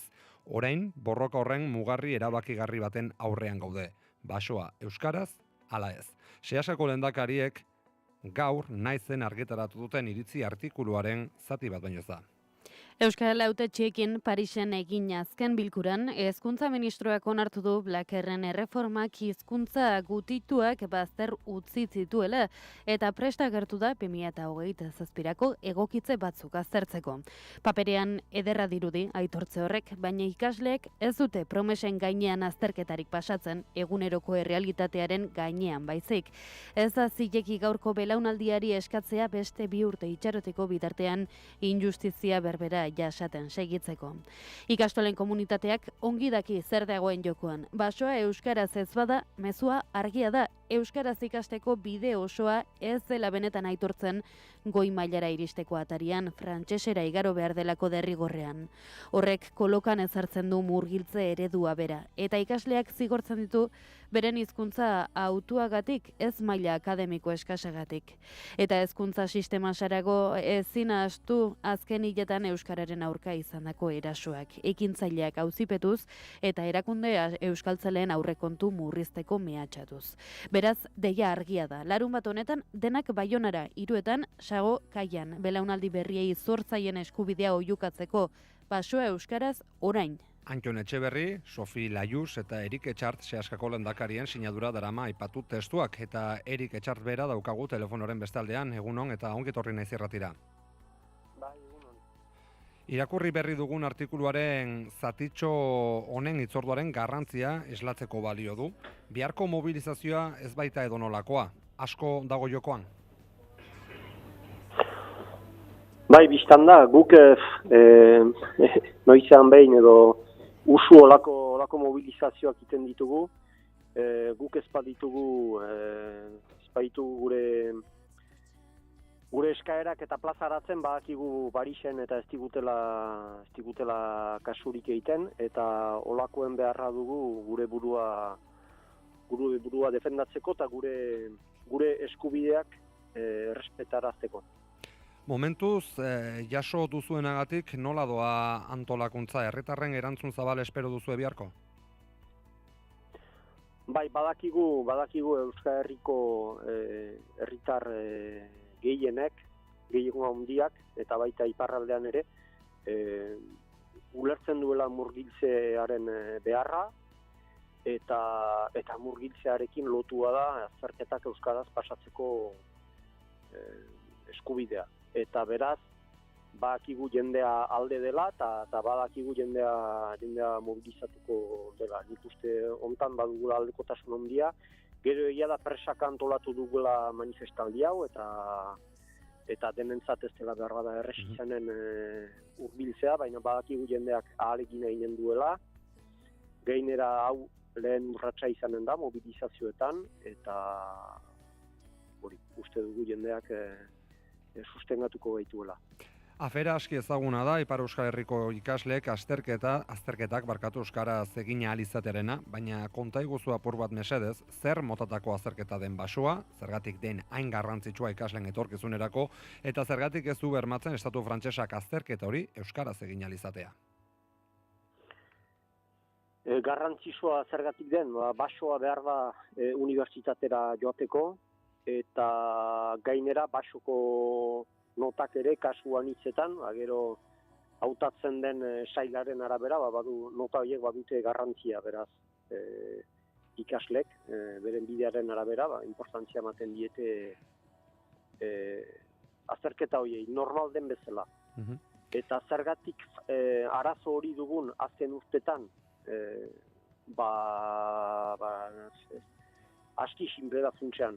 Frantziak ez du Euskaren ofizialtasunik onartzen, ez du Europako hizkuntzen aldeko ituna onartzen, eta kostatzen zaio onartzea Euskara hizkuntza normala dela, eta guk hiztun gisa, eta gure ikaslek ere biztan da eskubide batzu dituztela. Gero, hor bezala, Parisen entzun dugu gure hautetxien bidez, jarrera aldatu zela eta positiboa zela, eta bai, hori entzuten dugu, baina urteak pasatzen dira, eta guk uste dugu ez garela itxinatzen,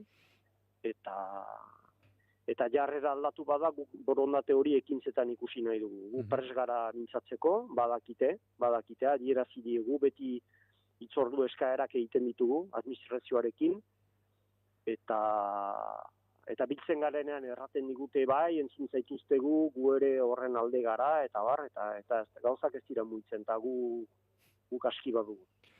Berela sortuko gara, Frantziako gobernuarekin izandako hartu eman horietan, dezente izan direlako da, baina maitzarik gabekoak dena den, Parisera begira jarraituz, Frantziako estatuko egitura jakobinoek mantentzen dute, frantsesa hizkuntz ofizial eta veikular bakarra dela, eta hizkuntza aniztasunak kalte egin diezaiokela frantses hizkuntzaren ezagutzari. Ez alda hau argudio oso zaharkitua? Ez dakit zaharkitua den.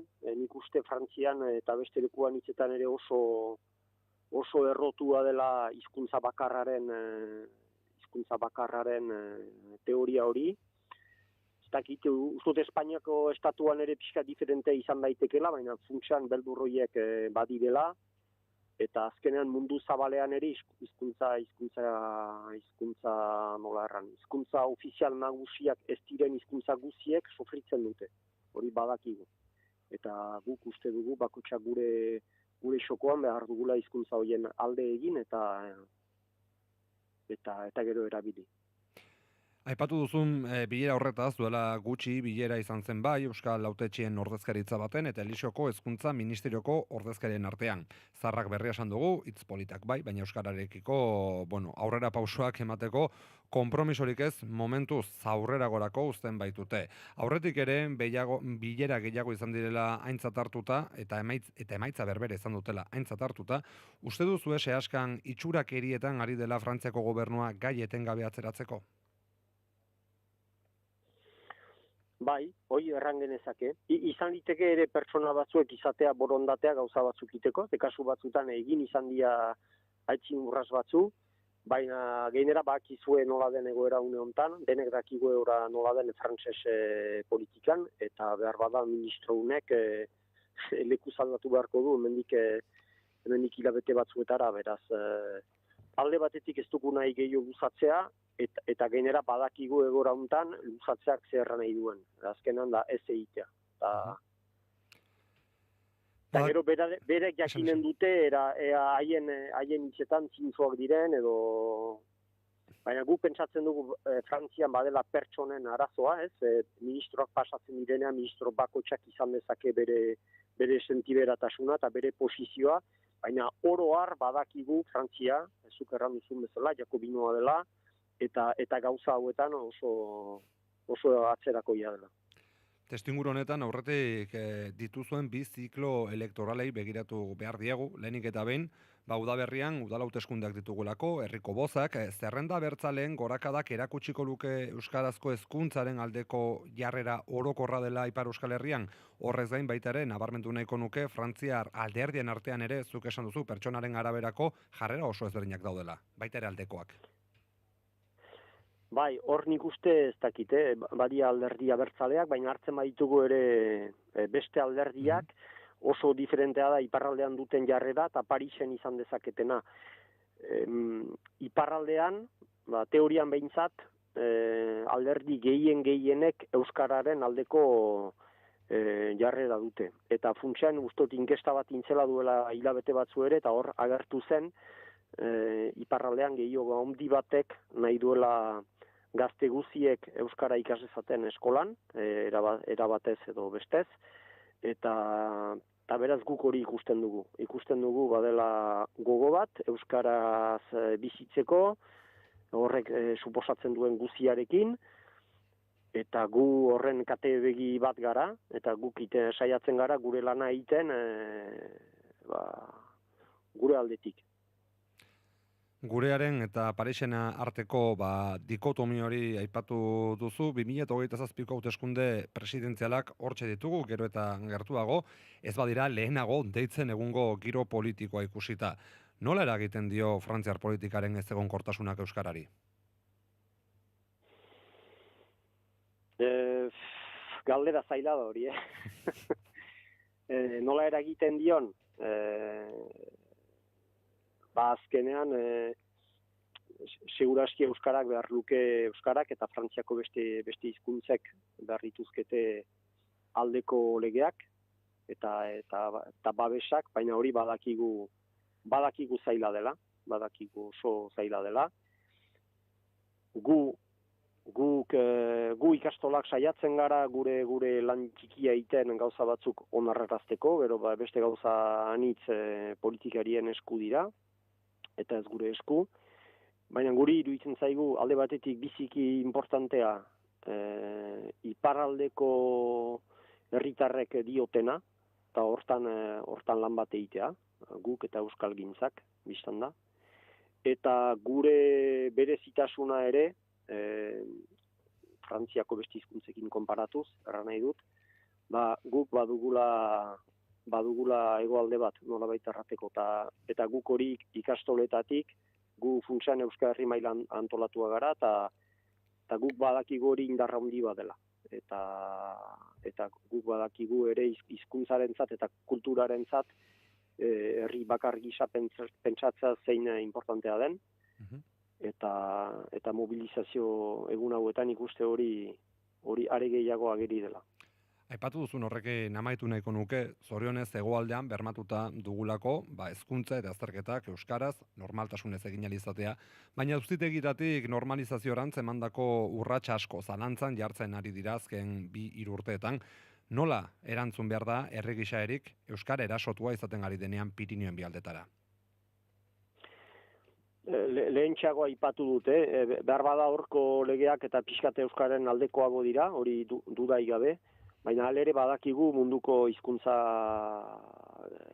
anitz eta anitzek sofrituko dutela, ez badira hizkuntza ofizial bakar beren lurraldean, badakigu zen zaila den, eta ikastoletan badakigu hegoaldean ere, EAN eta Nafarroan gauzak ez direla irabaziak betiko, eta segitu beharko dugula bide berriak jorratzen, denetan.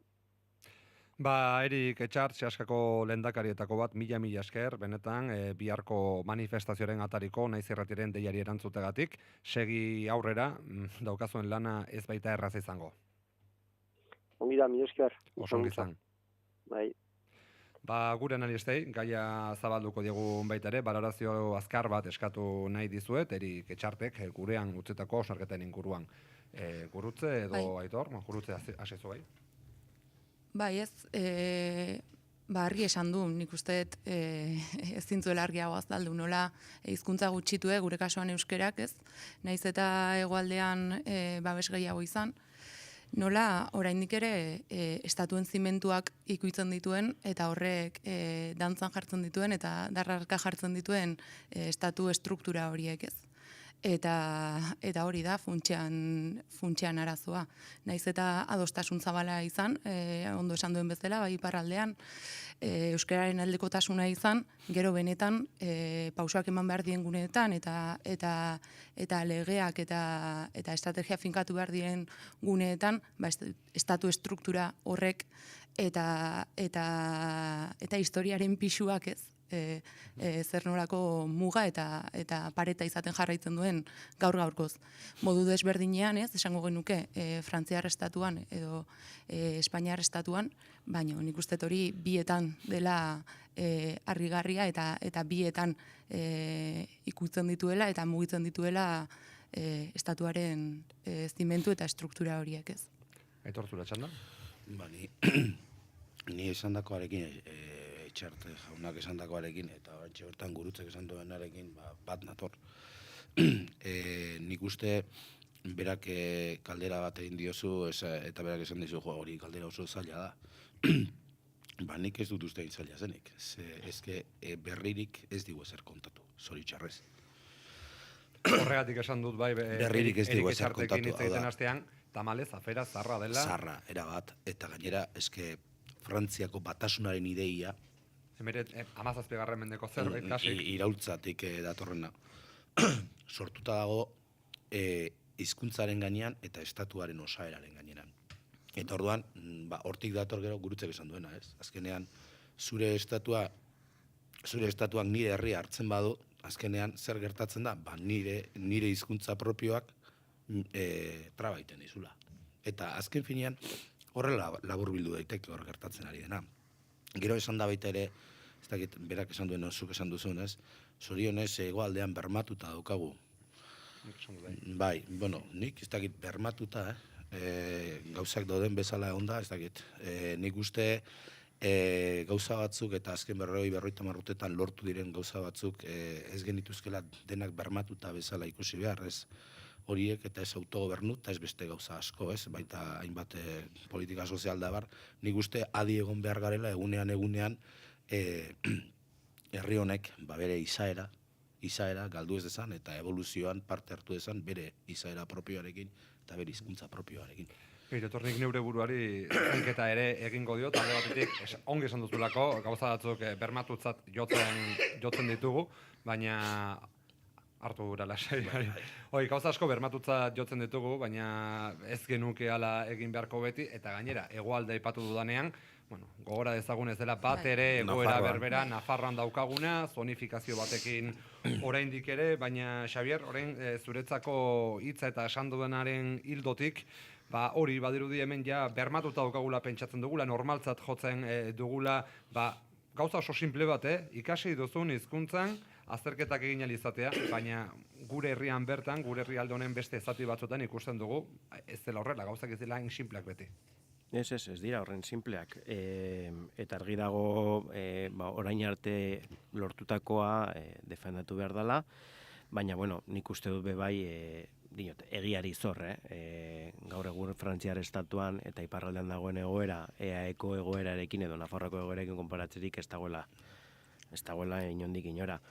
Baina argi dago, bat nator pixkat planteatzen zen pesimismoarekin, batez ere Frantziako mapa politikoaren osaera eta batez ere badirudien evoluzioa dela eta ez dela, ultraeskuinak hor daukan nolabaiteko pisuarekin eta irabazi dezaken pisuarekin. Aitorrek aipatu dau Frantziako estatuaren idiosinkrasia hori nondik datorren eta nolabait Le Penek planteatzen duen proiektua jakobinismo horrekin guztiz bat dator, eta horrek egia da euskara bezalako hizkuntza minoritarioentzako arazo bat izan daitekela Frantziar estatuan, baita ere Oksitanoarentzat, Bretoiarentzat, Korsoentzat eta hainbat hizkuntza ezberdinentzat Frantziako estatuan.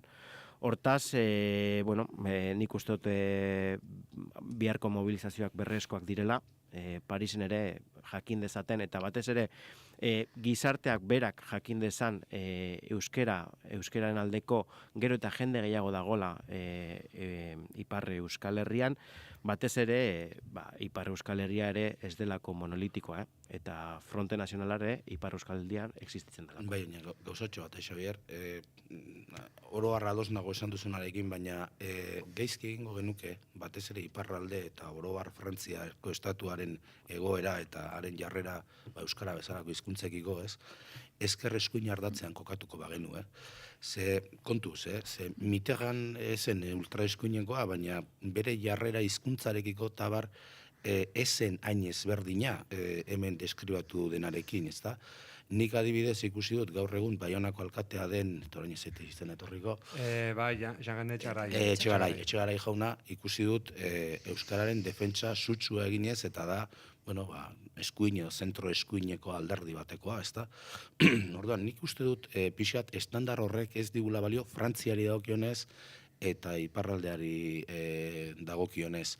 Ze egia esan alde hortatik eta hizkuntza izan da estatua osatzen duen nolabait ezaugarri nagusia batzen duena, ez?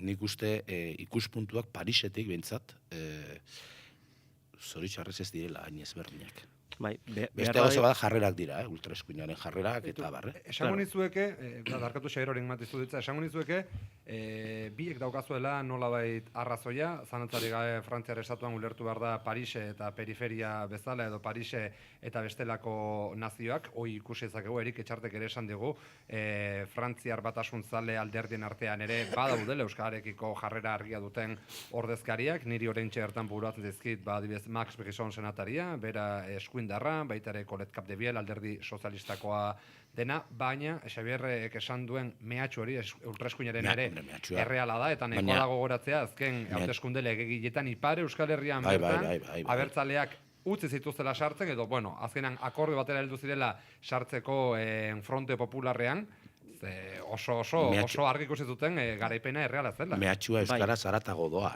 Bai. Mehatxua da... Herri mehatxua. Herri mehatxua. Ni, bat nator pixkat, Aitorrek komentatzen duenarekin, akaso, igual, inabardura egin behar dut, ni ultraeskuinari buruz ari naiz. Eta Fronte Nazionalari buruz ari naiz edo orain daukan izen berri horrekin. Baina espazio politiko horri buruz ari naiz, ez eskuina ideologiko edo esker ideologikoari buruz. Zergatik dinota, Frantziako hauteskunde sistemak badakizue nolabait barruti unipertsonalak esartzen dituela. Hortaz, horrek nolabait hautetzearen lotura hautatzen dutenekiko oso estua da. Oso estua da.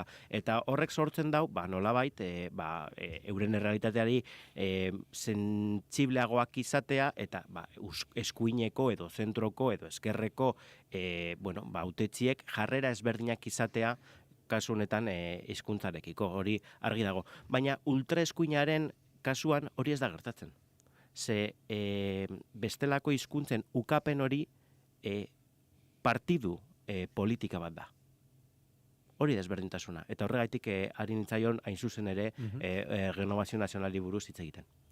Jarretuko dugu pixkatxo bat gaiarekin eta aipatu dugunez baita ere lehenxeago herriko bozak udal hauteskunde horiek nolabait zerrendak zabaltzeko beharra, herri interesak lehenestearen beharra, gurutze Euskal Herria Bildu eta Euskal Herria bai bi alderdi ezberdin dira, baina familia berekoak helburu berarekin eta herri ikuspegi berdinarekin. Esango nuke zentzu horretan Euskal Herria bai nolabait lortzen ari dela ontzea herriaren arabera, koalizio aliantza ezberdinak, batzuetan beraiek dira nolabait zerrenda buru eukiko dutenak, beste batzuetan bestelako plano batera pasatzen dira, baina tokian toki nolabait herri interes horiek lehenesten. Bai, nik usteet, azkeneko urteetan eta Baiek gorakada izugarria izan duela eta herritan trinkotzen doala eta saretzen doala. Nik usteet hortik ez, alde batetik herritarren beharrak eta tokian toki herriaren beharrak identifikatu dituelako eta eguneroko gaietan asmatu duelako erantzuten, asmatu duelako ulertzen eta problematika desberdinak identifikatzen, izan etxe bizitzak, izan lurraren arazoak, eta horrek ekarri duela nolabaiteko lehen esate genuen aliantza akordio horretan baitan ez, konfiantzak sortzea eta aliantzak eta akordioak egitea. Egia da, iparraldeko barrutien kontua, politika egiteko era oso desberdina dela, eta askotan guk hegoaldeko betaurrekoekin begiratzen degula, eta hegoaldeko testuinguraren baitan ulertu nahi dugula, edo ulertzen saiatzen garela, guztiz desberdin funtzionatzen duen sistema bat. Esan nahi dut guztiz ezberdin, ez juridikoki bakarrik, baizik eta bai harremanetan, eta bai akordioak sortzeko uneetan, ez? Eta hor bai azpimarratu behar da, nola beste ohitura batzuk eta beste, esan nahi dut, beste bilakaera bat eta beste, esango genuke, egoera batzuetatik, ez? Datorrela akordioak egite hori eta ezberdinen arteko adostasunetan, nola ere herritako zerrendak eta aliantza horiek sortzea. Nik uste hor dago lagakoa ez, askotan guk hegoaldeko begiradatik kostatzen zaigula ulertzea funtzionatzeko era hori. Ongi iruditzen bazaizu, ikastetxei begira jarraituko dugu, greba eguna izan dutelako aste honetan, San Sebastian egunerekin bat eginez, gizarte ekimeneko ikastetxeetan, alegia Kristau eskolan, elak deituta. Bueno, egia esan ez genuen espero. Negoziazio batean eta hitzarmen baten edo lan gatazka baten negoziazioaren baitan, beti uste duzu besteak ere fede honez edo jardungo duela negoziazio horretan eta behin akordioa erdietsita dagoenean, akordio hori bete egingo duela, ez? Baina kasu honetan, patronalek oso kezkagarria eta onartezina den estrategia bat erabaki dute aurrera eramatea. Bai, betetzen ari dira zenbait gaiz, eduki desberdinak zituen akordioak, lanbide heziketako eduki asko zituen, irakasleak ez diren beste kolektibo batzuentzako lanaldi murrizketa jasotzen zituen, eta barrez. Baina egia da, zenbait materia garrantzitsuak direnak, ari direla, hasten direla ez aplikatzen, ez da, azaterako soldatekin. Adostu genituen soldata igoera batzuk, eta soldata igoera horiek hasi behar ziren aplikatzen, otsailean sinatu genuen 2024ean, martxoan hasi behar ziren aplikatzen.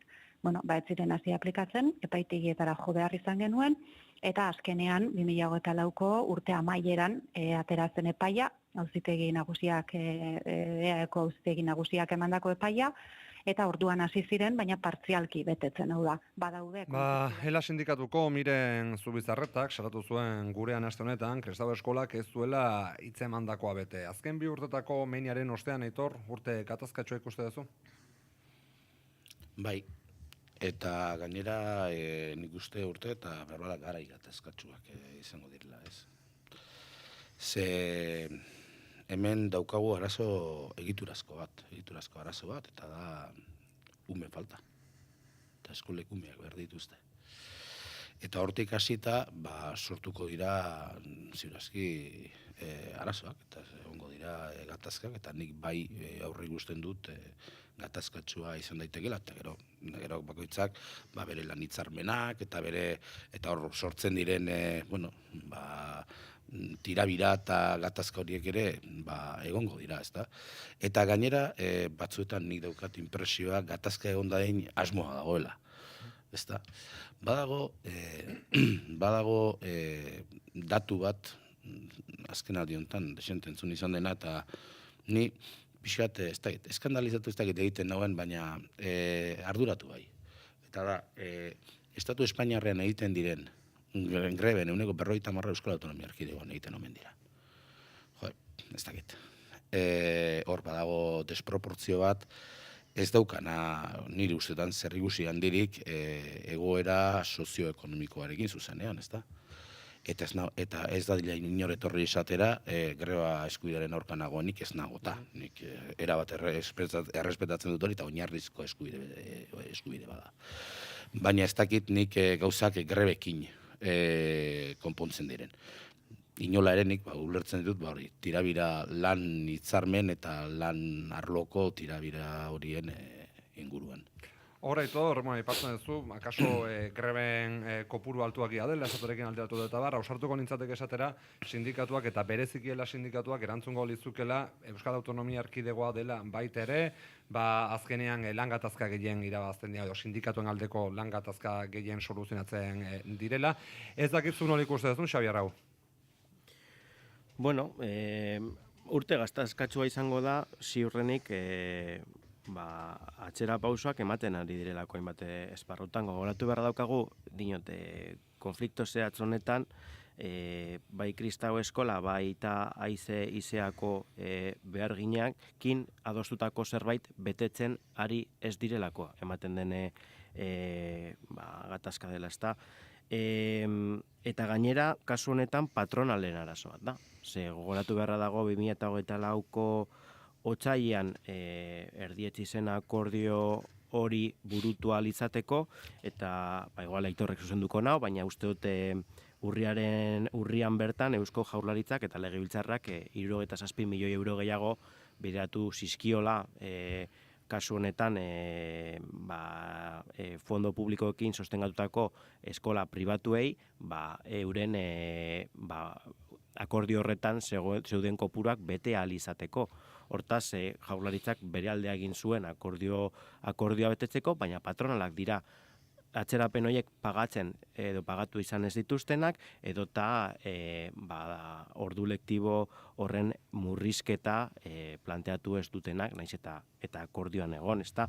Hortaz, Aitorrek dio behar bada greba gehiago egiten dela EAN edo Hego Euskal Herrian, gure lan baldintzak ere beste estatuko puntu batzuekiko konparatuta hobeak dira, eta normalean gatazka hoien fruitu izan dira eta greba hoien fruitu izan dira. Hortaz, behar bada greba hoiek egitea eta nolabait langileria mobilizatu izatea, gure lan baldintzen onurerako izan da.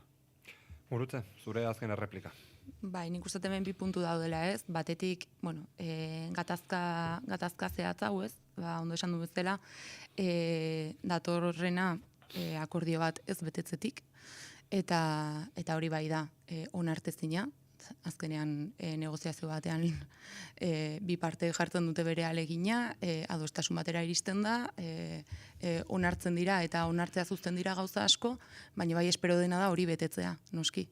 Eta hor hartzen diran konpromiso hau egin behar dira. Eta hortik ez, edator gatazkau.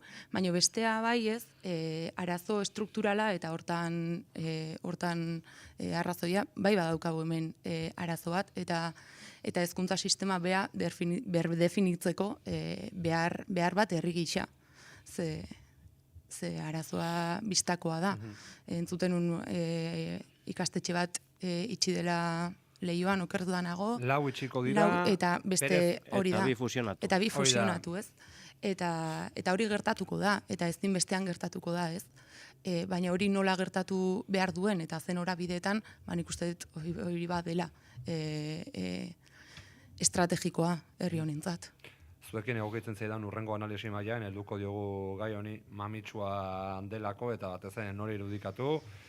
Hezkuntza sistema txikiago bat ikasleen aldetik eta horrek ere sor ditzaken potentzialidadeak ugalkortasun tasa hori jaisten eta jaisten utzi ezin dugula aintzat hartuta. Baina momentuz bagoaz gaurko azken gaiarekin lan arlotik egingo dugu.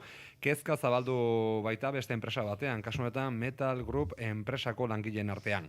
Metal Group automobilgintzako piezen galdaketa eta mekanizazioan aritzen den enpresa dugu eta hartzekodunen konkurtsoan dago. Honek aurreratuko dizuegu, Legutioko eta Abadinoko bi lantegi eragingo diela, biak istea aurrekusten baita, 183 langile lirateke, kale gorrian geratuko liratekenak. Bada, Lab Sindikatuko Oiane Torres daukagu telefonoren bestaldean, egunon? Egunon. Lehenik eta behin, Oiane, gaiaren berri gehiago azaltzeko eskatuko dizugu mesedez, zer dela eta jo du enpresak hartzeko dunen konkurtsora eta batez ere, zein egoeran uzten ditu langilean honek? Animoz nola daude? Bueno, animoz, nahiko etxituta, ikusi dute honek ez daukala soluziorik, eta, ingo dut igual pizkat kronologikoki azalpen bat, eta kokatzeko. Uztailean, Meteorit izeneko Suitzako funts batek erosten du enpresa, zuk esan bezala, enpresa honek bilantoki dauzka, bat Legutian, 128 langilerekin, eta bestea Abadiñon, Lebarion 58 langilerekin.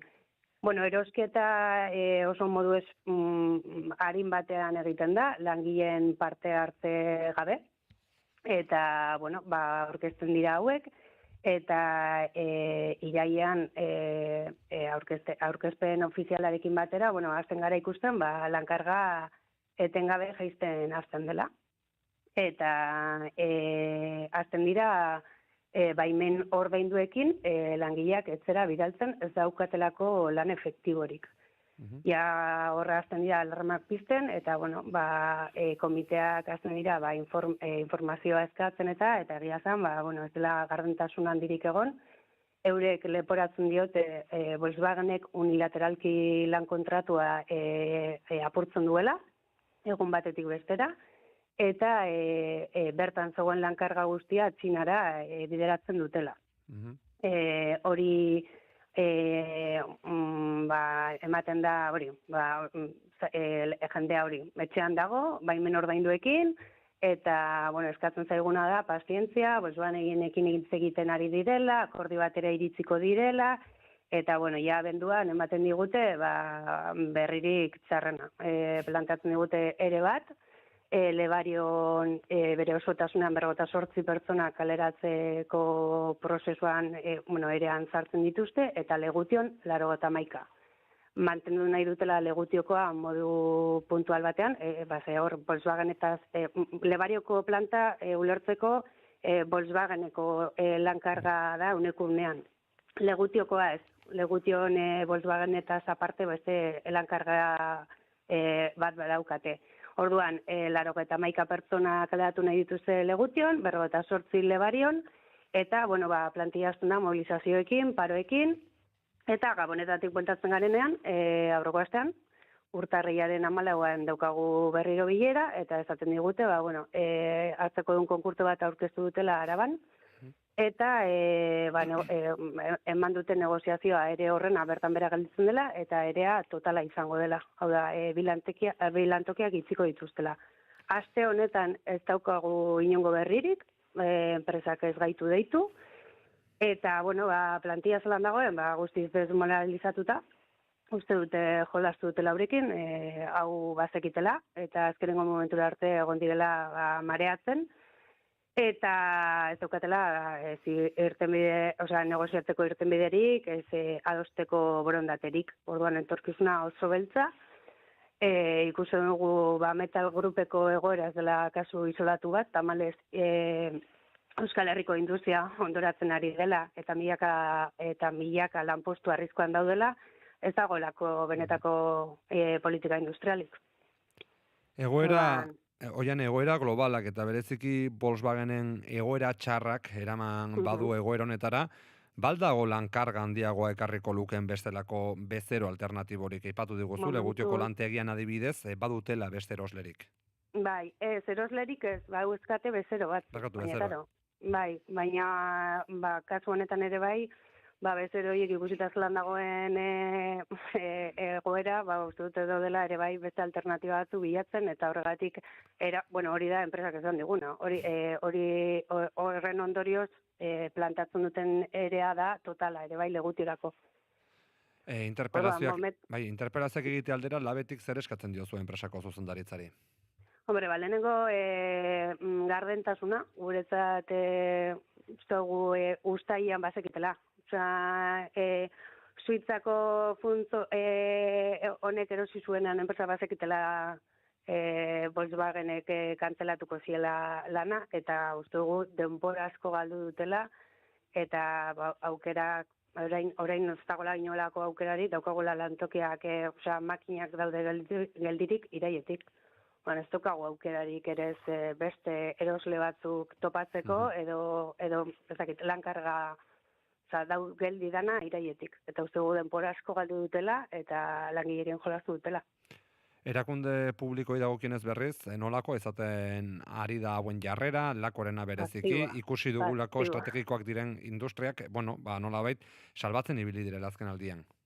Pasiboa, guztiz pasiboa, ez daukago inongo berririk, eta ez dugu espero. Hemen ez dago industria politikarik, eta benetan uste dugu gainera, Metal Groupekin berandu datozela, baina tamalez egoera hauek errepikatuko dira bai kurtzonetan, eta horrengo kurtzoetan ez badago benetako politika industrialik. Eta hemendik aurrera zer, mobilizazioa kantolatuko dituzua? Momentuz orain gure planteamentua da irakurketa juridiko eta ekonomiko sakonak egitea, uste dugu hemen hori, esan bezala ez dela inongo transparentziarik, eta gauza oso arraroak detektatzen ari garela, orduan lehenengo irakurketa juridiko bat egin nahi dugu, eta mobilizazioak alden heinean. Hemen tamalez, langileak ikuste duten ez daukatela etorkizunik, eta beste lan batzuetarako aukera zabaltzen ari dira. Normala denez. Oiane Torres, Lab Sindikatuko ordezkaria, mila esker. Bertan biziden egoera zaiaren berri mategatik, saiatuko gara mendik aurrera bi lantegien atzetik ibiltzen, mila esker. Zuei, mila esker ez. Analistei eguneko azken, galdera edo, eta berriz edeneko azkar erantzuta eskatuko dizuet, neko nizueke beste albiste positiboago bat eman asteburuaren aurretik, baina horrelaxe daukagu Euskal Herria eta gure ehun industriala, enpresa berri bat arriskuan.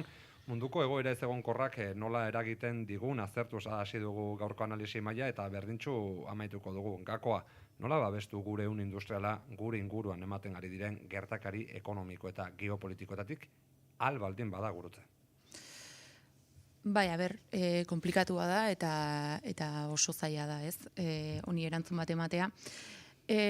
Nik usteet hemen eta lehen esan dugu, ez? Ezin dela kasu hauek banaka landu, ez? Eta tantaka ikusten ditugun enpresa itxiera hauei ezin zaiela nolabait banakako erantzun bat eman, eta momentuko irtenbideekin erantzun, baizik eta erakunde publikoen esku hartzeak nolabait estrategia baten baitan eta era orokorrean egin behar direla, ez?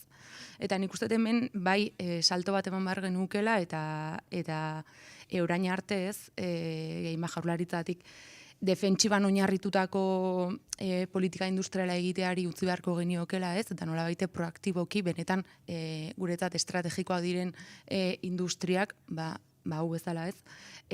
Enpresekin esku hartzeak era integral batean landuta, ez?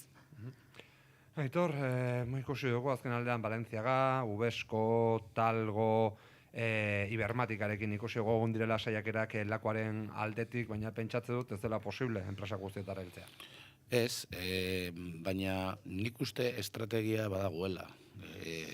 Gertatzen dena da, egoera komplikatua da, eta Volkswagen baten oinarrituta baldin badukazu zure lanzama guztia, eta Volkswagenek hartzen badu erabaki bat, batzuetan estrategia eta guzti horiek ahul gelditzen direla, ez? Inola ere ni ados nago, estrategia industrial baten araberako erantzuna behar duela, baina baita ere esango nuke, gurutzek esan du, banabanakakoa ez, bai, nik uste hemen banabanakakoa ere tratatu behar dela, eta gauza arraro egin zait, ze guk adibidez legebiltzarrean sarri batzordeetan eta jasotzen ditugu enpresa batzorde pila bat, eta okerrez banago hau ez dugu hartu ordan. Pasibotasuna salatu du, ez dut kontrakorik esango, baina uste dut hemen benetan interpelatzen baldin bada kasu honetan jaurlaritza, nik uste laguntzeko preste egongo dela. Eta Xabier, zurekin amaitzen dugu Bilbon, benetan larria, langile hauek geldituko diren egoera. Bai, larria da, eta, aldez aurretik gure elkartasuna adierazi nahi diegu, jakina. Larria da, Davosen hasi garelako, honen kapitalismo globalaren inguruko hausnarketa bat egiten, eta hau da kapitalismo global horren ondorietako bat gurean bertan, ezta? Argi dago estrategia globalak ere behar direzela, lekutik edo tokitik errotutakoak, eta argi dago, eta niretzako oso importantea da, ordezkari sindikalak esandako zerbait, gardentasuna behar dela. Ez da posible, Meteoris funtzak euro baten truke erostea automozioko enpresa bat, 2 lantokirekin eta 183 langilerekin, eta gero bainolako kontrolik ez egotea horren gainean erakunde publikoen aldetik. Nik uste otorrere kontrol hoien inguruan ere lan handia egin behar dugula. Goizeko 10 jotzea arditugunean, nire lehen analisi maila beraiekin eta plazer hutsa izan da. Mila esker Gurutze Etxezabal, Xabier Jimenez eta baita Aitor Urrutiare. Eskerrik zuri, bai. Ondo izan. Parte hartu naiz irratian. Bidali zure hautsmezuak 644-632-944 zenbakira. Piztu irratia. Naiz irratia.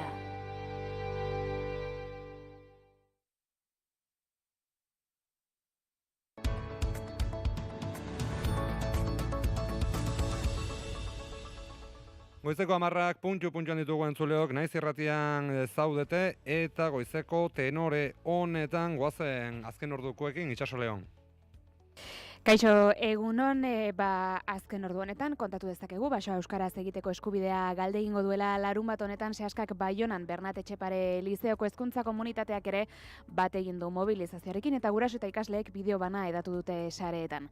Hilaren 12an Ipar Euskal Herriko 3 hautesbarrutietako diputatuek eta euskararen erakunde publikoak Frantziako hezkuntza ministroarekin bilkura egin zuten, azterketak euskaraz egiteko aukera izpide zutela. Parisetik baikor itzuli baziren ere, Seaskak egoeraren larritasuna azpimarratu du. Izan ere, naiz eta Grefai hezkuntza gutxituak aintzat hartuko dituen baso eredua martxan jartzeko prest azaldu, ministerioak apirilean egingo du proposamen berria, hortaz aldaketarik egotekotan 2027tik aurrera ezarriko lituzke. Gauzak horrela, bilkura ondotik presazko manifestazioa deitu zuen Seaskak, hain zuzen larun bat honetarako arratsaleko 3etan Baionako Xaokaitik abiatuko da baso euskaraz euskarari trabarik ez lelopean. Baionako Bernat Etxepare Lizeoko hezkuntza komunitateak ere bat egin du mobilizazioarekin. Preseski bertako gurasoek beren seme-alabak hitzorduaren afisarekin ageri diren bideo bat zabaldu dute. Beren seme-alabak euskaltzale ororen seme-alabak ere badirela nabarmenduz, euskal komunitate osoari bihar ikasle hoien eskubideen alde protestatzeko deialdia luzatu diete. Euskaldunak euskaraz bizi nahi dugu eta euskaraz ikasi nahi dugu. Eta noski azterketak euskaraz egitea nahi dugu. Gure hizkuntza ez baita besteak baino gutxiago.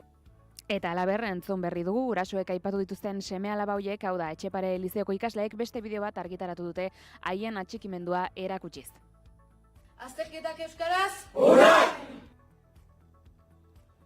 Eta beste kontu bat, hainbat enpresak Astore erosteko interesa agertu dute konkurtsoko administrazioaren gertuko iturrien arabera. Astore ungintza enpresa Ternua Grupen barruan dago, eta enkantea ostiral honetan egingo dute. Hala Ternua Grupek bere 4 marken biziraupena ziurtatuko du. Talde horrek hartzeko dunen konkurtsoa aurkeztu zuen pasaden ekainean, Loreak Mendian, Lorpen eta Ternua konpainien erosketei Astore enpresarena gehitu zaie orain. Horrela, 100 lanpostu inguru bermatuko dira. Ternua taldeko ehungintza enpresa erosteko interesa agertu duten enpresa horiek beren eskaintza egingo dute notari aurrean eta litekena da enkantearen ebazpena urtarrila amaitu aurretik ezagutzea. Talde barruan zeuden Loreak Mendian, Ternua eta Lorpen enpresek udazkenean argitu zuten euren bidea, orain Astoreren etorkizuna argituko da gauzak horrela, Ternua taldeak hartzeko dunen konkurtsoari amaiera emango dio.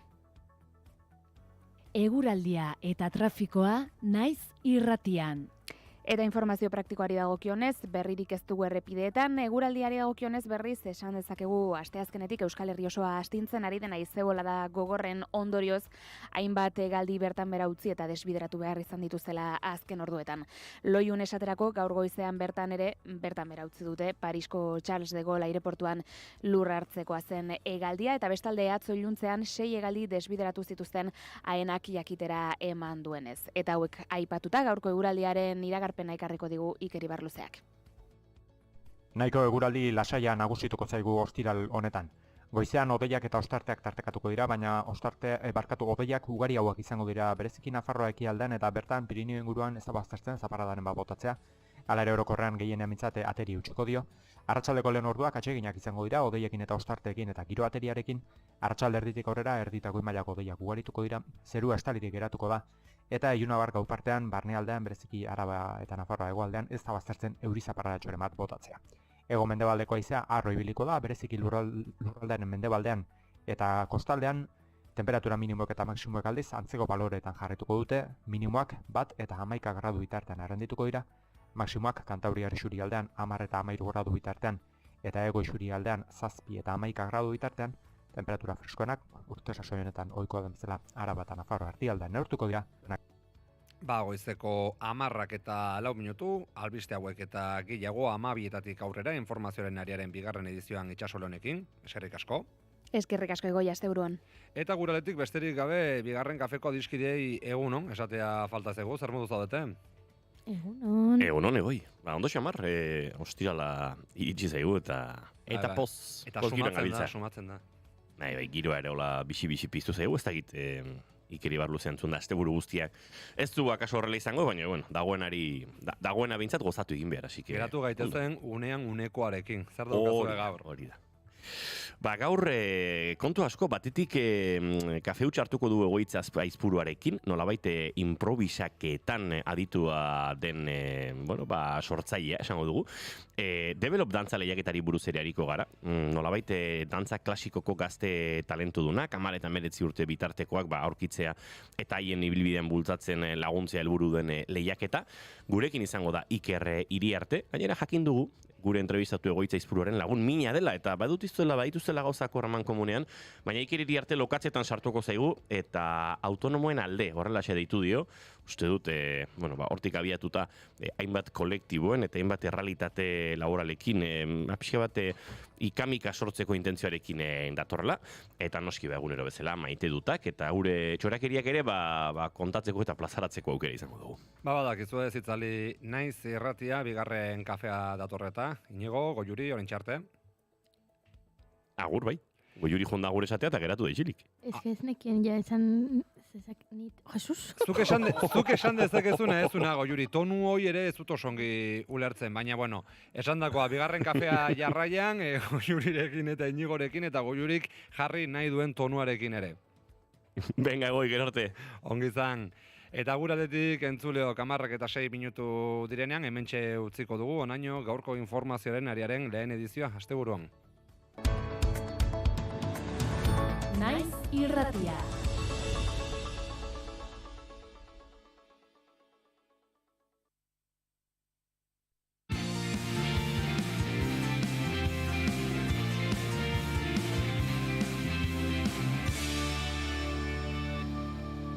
Naiz irratian, bigarren kafea.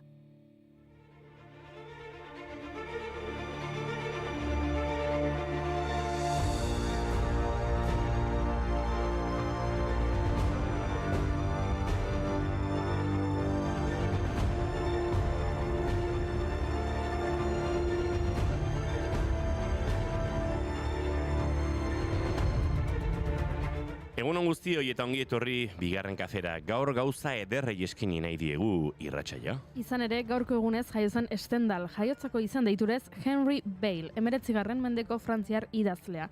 Errealismo deituriko estiloaren aitzindari eta ikurretako bat izan zen, eta berari zor diogu Stendhal sindromea kontzeptua. Stendhal sindromea gizaki bat oso ederra den zerbaiten aurrean dagoen unean sentitzen duen ondoeza da. Bihotze ritmoaren areagotzea, bertigoa, nahasme mentala eta eldarnioak ere sor ditzakeen gaixotasun psikosomatikoa.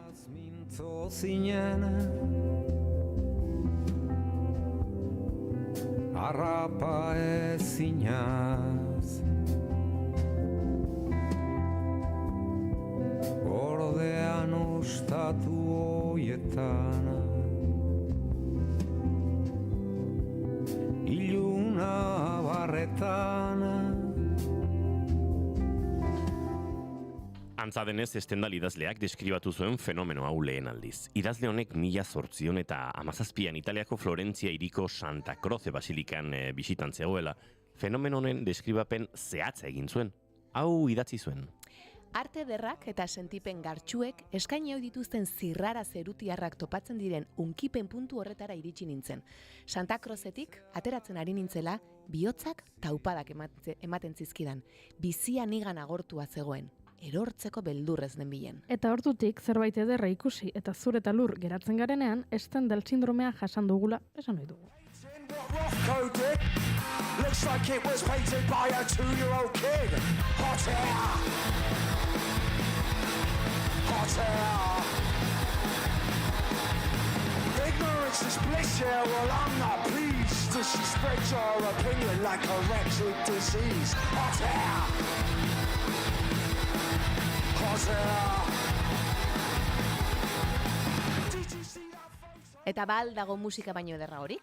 1976ko urtarriaren 23an euskal musikaren jaialdi arrakastatsu bat egin zuten Donostiako Victoria Eugenia antzokian. Frankismo garai bete-betean ospatu zuten Jarrai antzerki taldeak antolatuta eta sarrera guztiak saldu ziren. Aurkezpen lanak Jarrai antzerki taldeko Ramon Seizarbitoriak eta Trio Kemeneko Marian Arregik egin zituzten eta hau izan omentzen bota zuten esaldietako bat. Gazteok izan zaitezte jeie edo nahi dezutena, baina lehenen eta beti euskaldunak. Jaialdi ederra benetan bai, Benito Lertxundi, Kemen Irukotea Filarmonikarekin, Mikel Laboa, Lourdes Iriondo, Zuazna Baranaiak txalapartarekin, Arantxa Gurmendi orkestrinarekin. Zoaz ahorai, salako lehiora, iparrara egua, denez jakitera, iparra balin bada,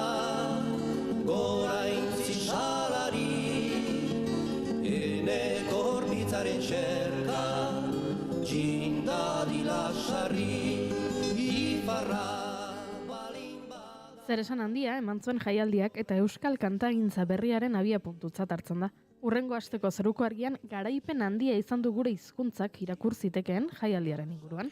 Bada paradoxikoa bestalde, gaurko egunez, 2008 urtean Alaskan eiak hizkuntzaren azken hiztuna hiltzen, Mary Smith Jones 93 urterekin zenduzen hizkuntza desagertu araziz. Baina, kontatuko dizuedan hau bai ederra. 2010ko ekainean, Anxogak Daily Newsek Guillaume Leduy unibertsitateko ikasle frantsesari buruzko artikulu bat argitaratu zuen. Antza denez, Leduy 12 urte zituenetik eiak ikasten aritu zen bere kasa. Hau umeentzako abesti bat da eiak hizkuntzan.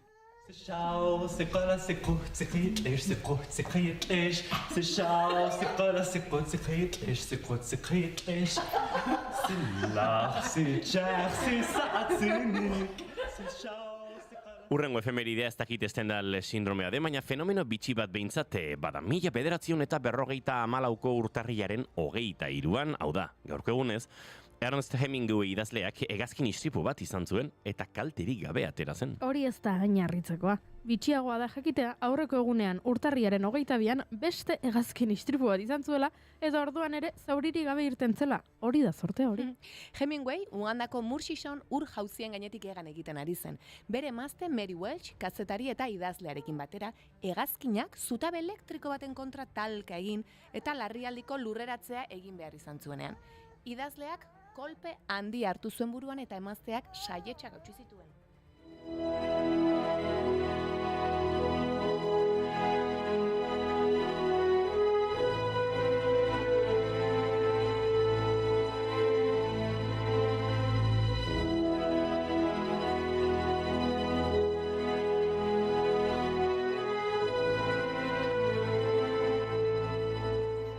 Istripuaren ondoren, beste airerontzi batek osasun zentro batera eraman zitzala eskatu zuten.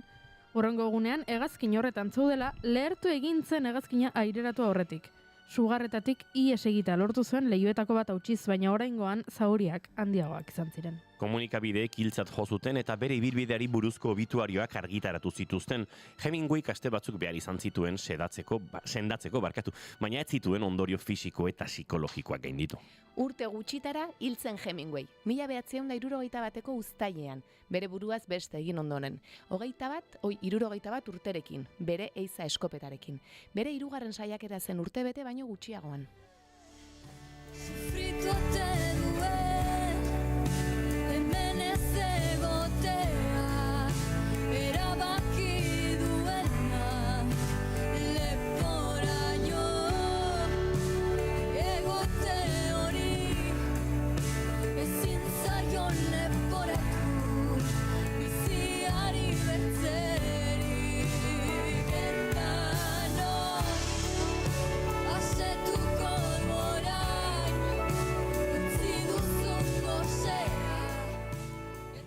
Baina Stendhal sindromeaz ari ginen eta beraz musikari batekin amaitu nahi dut. Gaurko egunez jaio zen Luis Alberto Spinetta, argentinar rock musikagile, abeslari, gitarrista eta poeta. Hego Amerikako rockean eragin handiena izan duen musikarietako bat.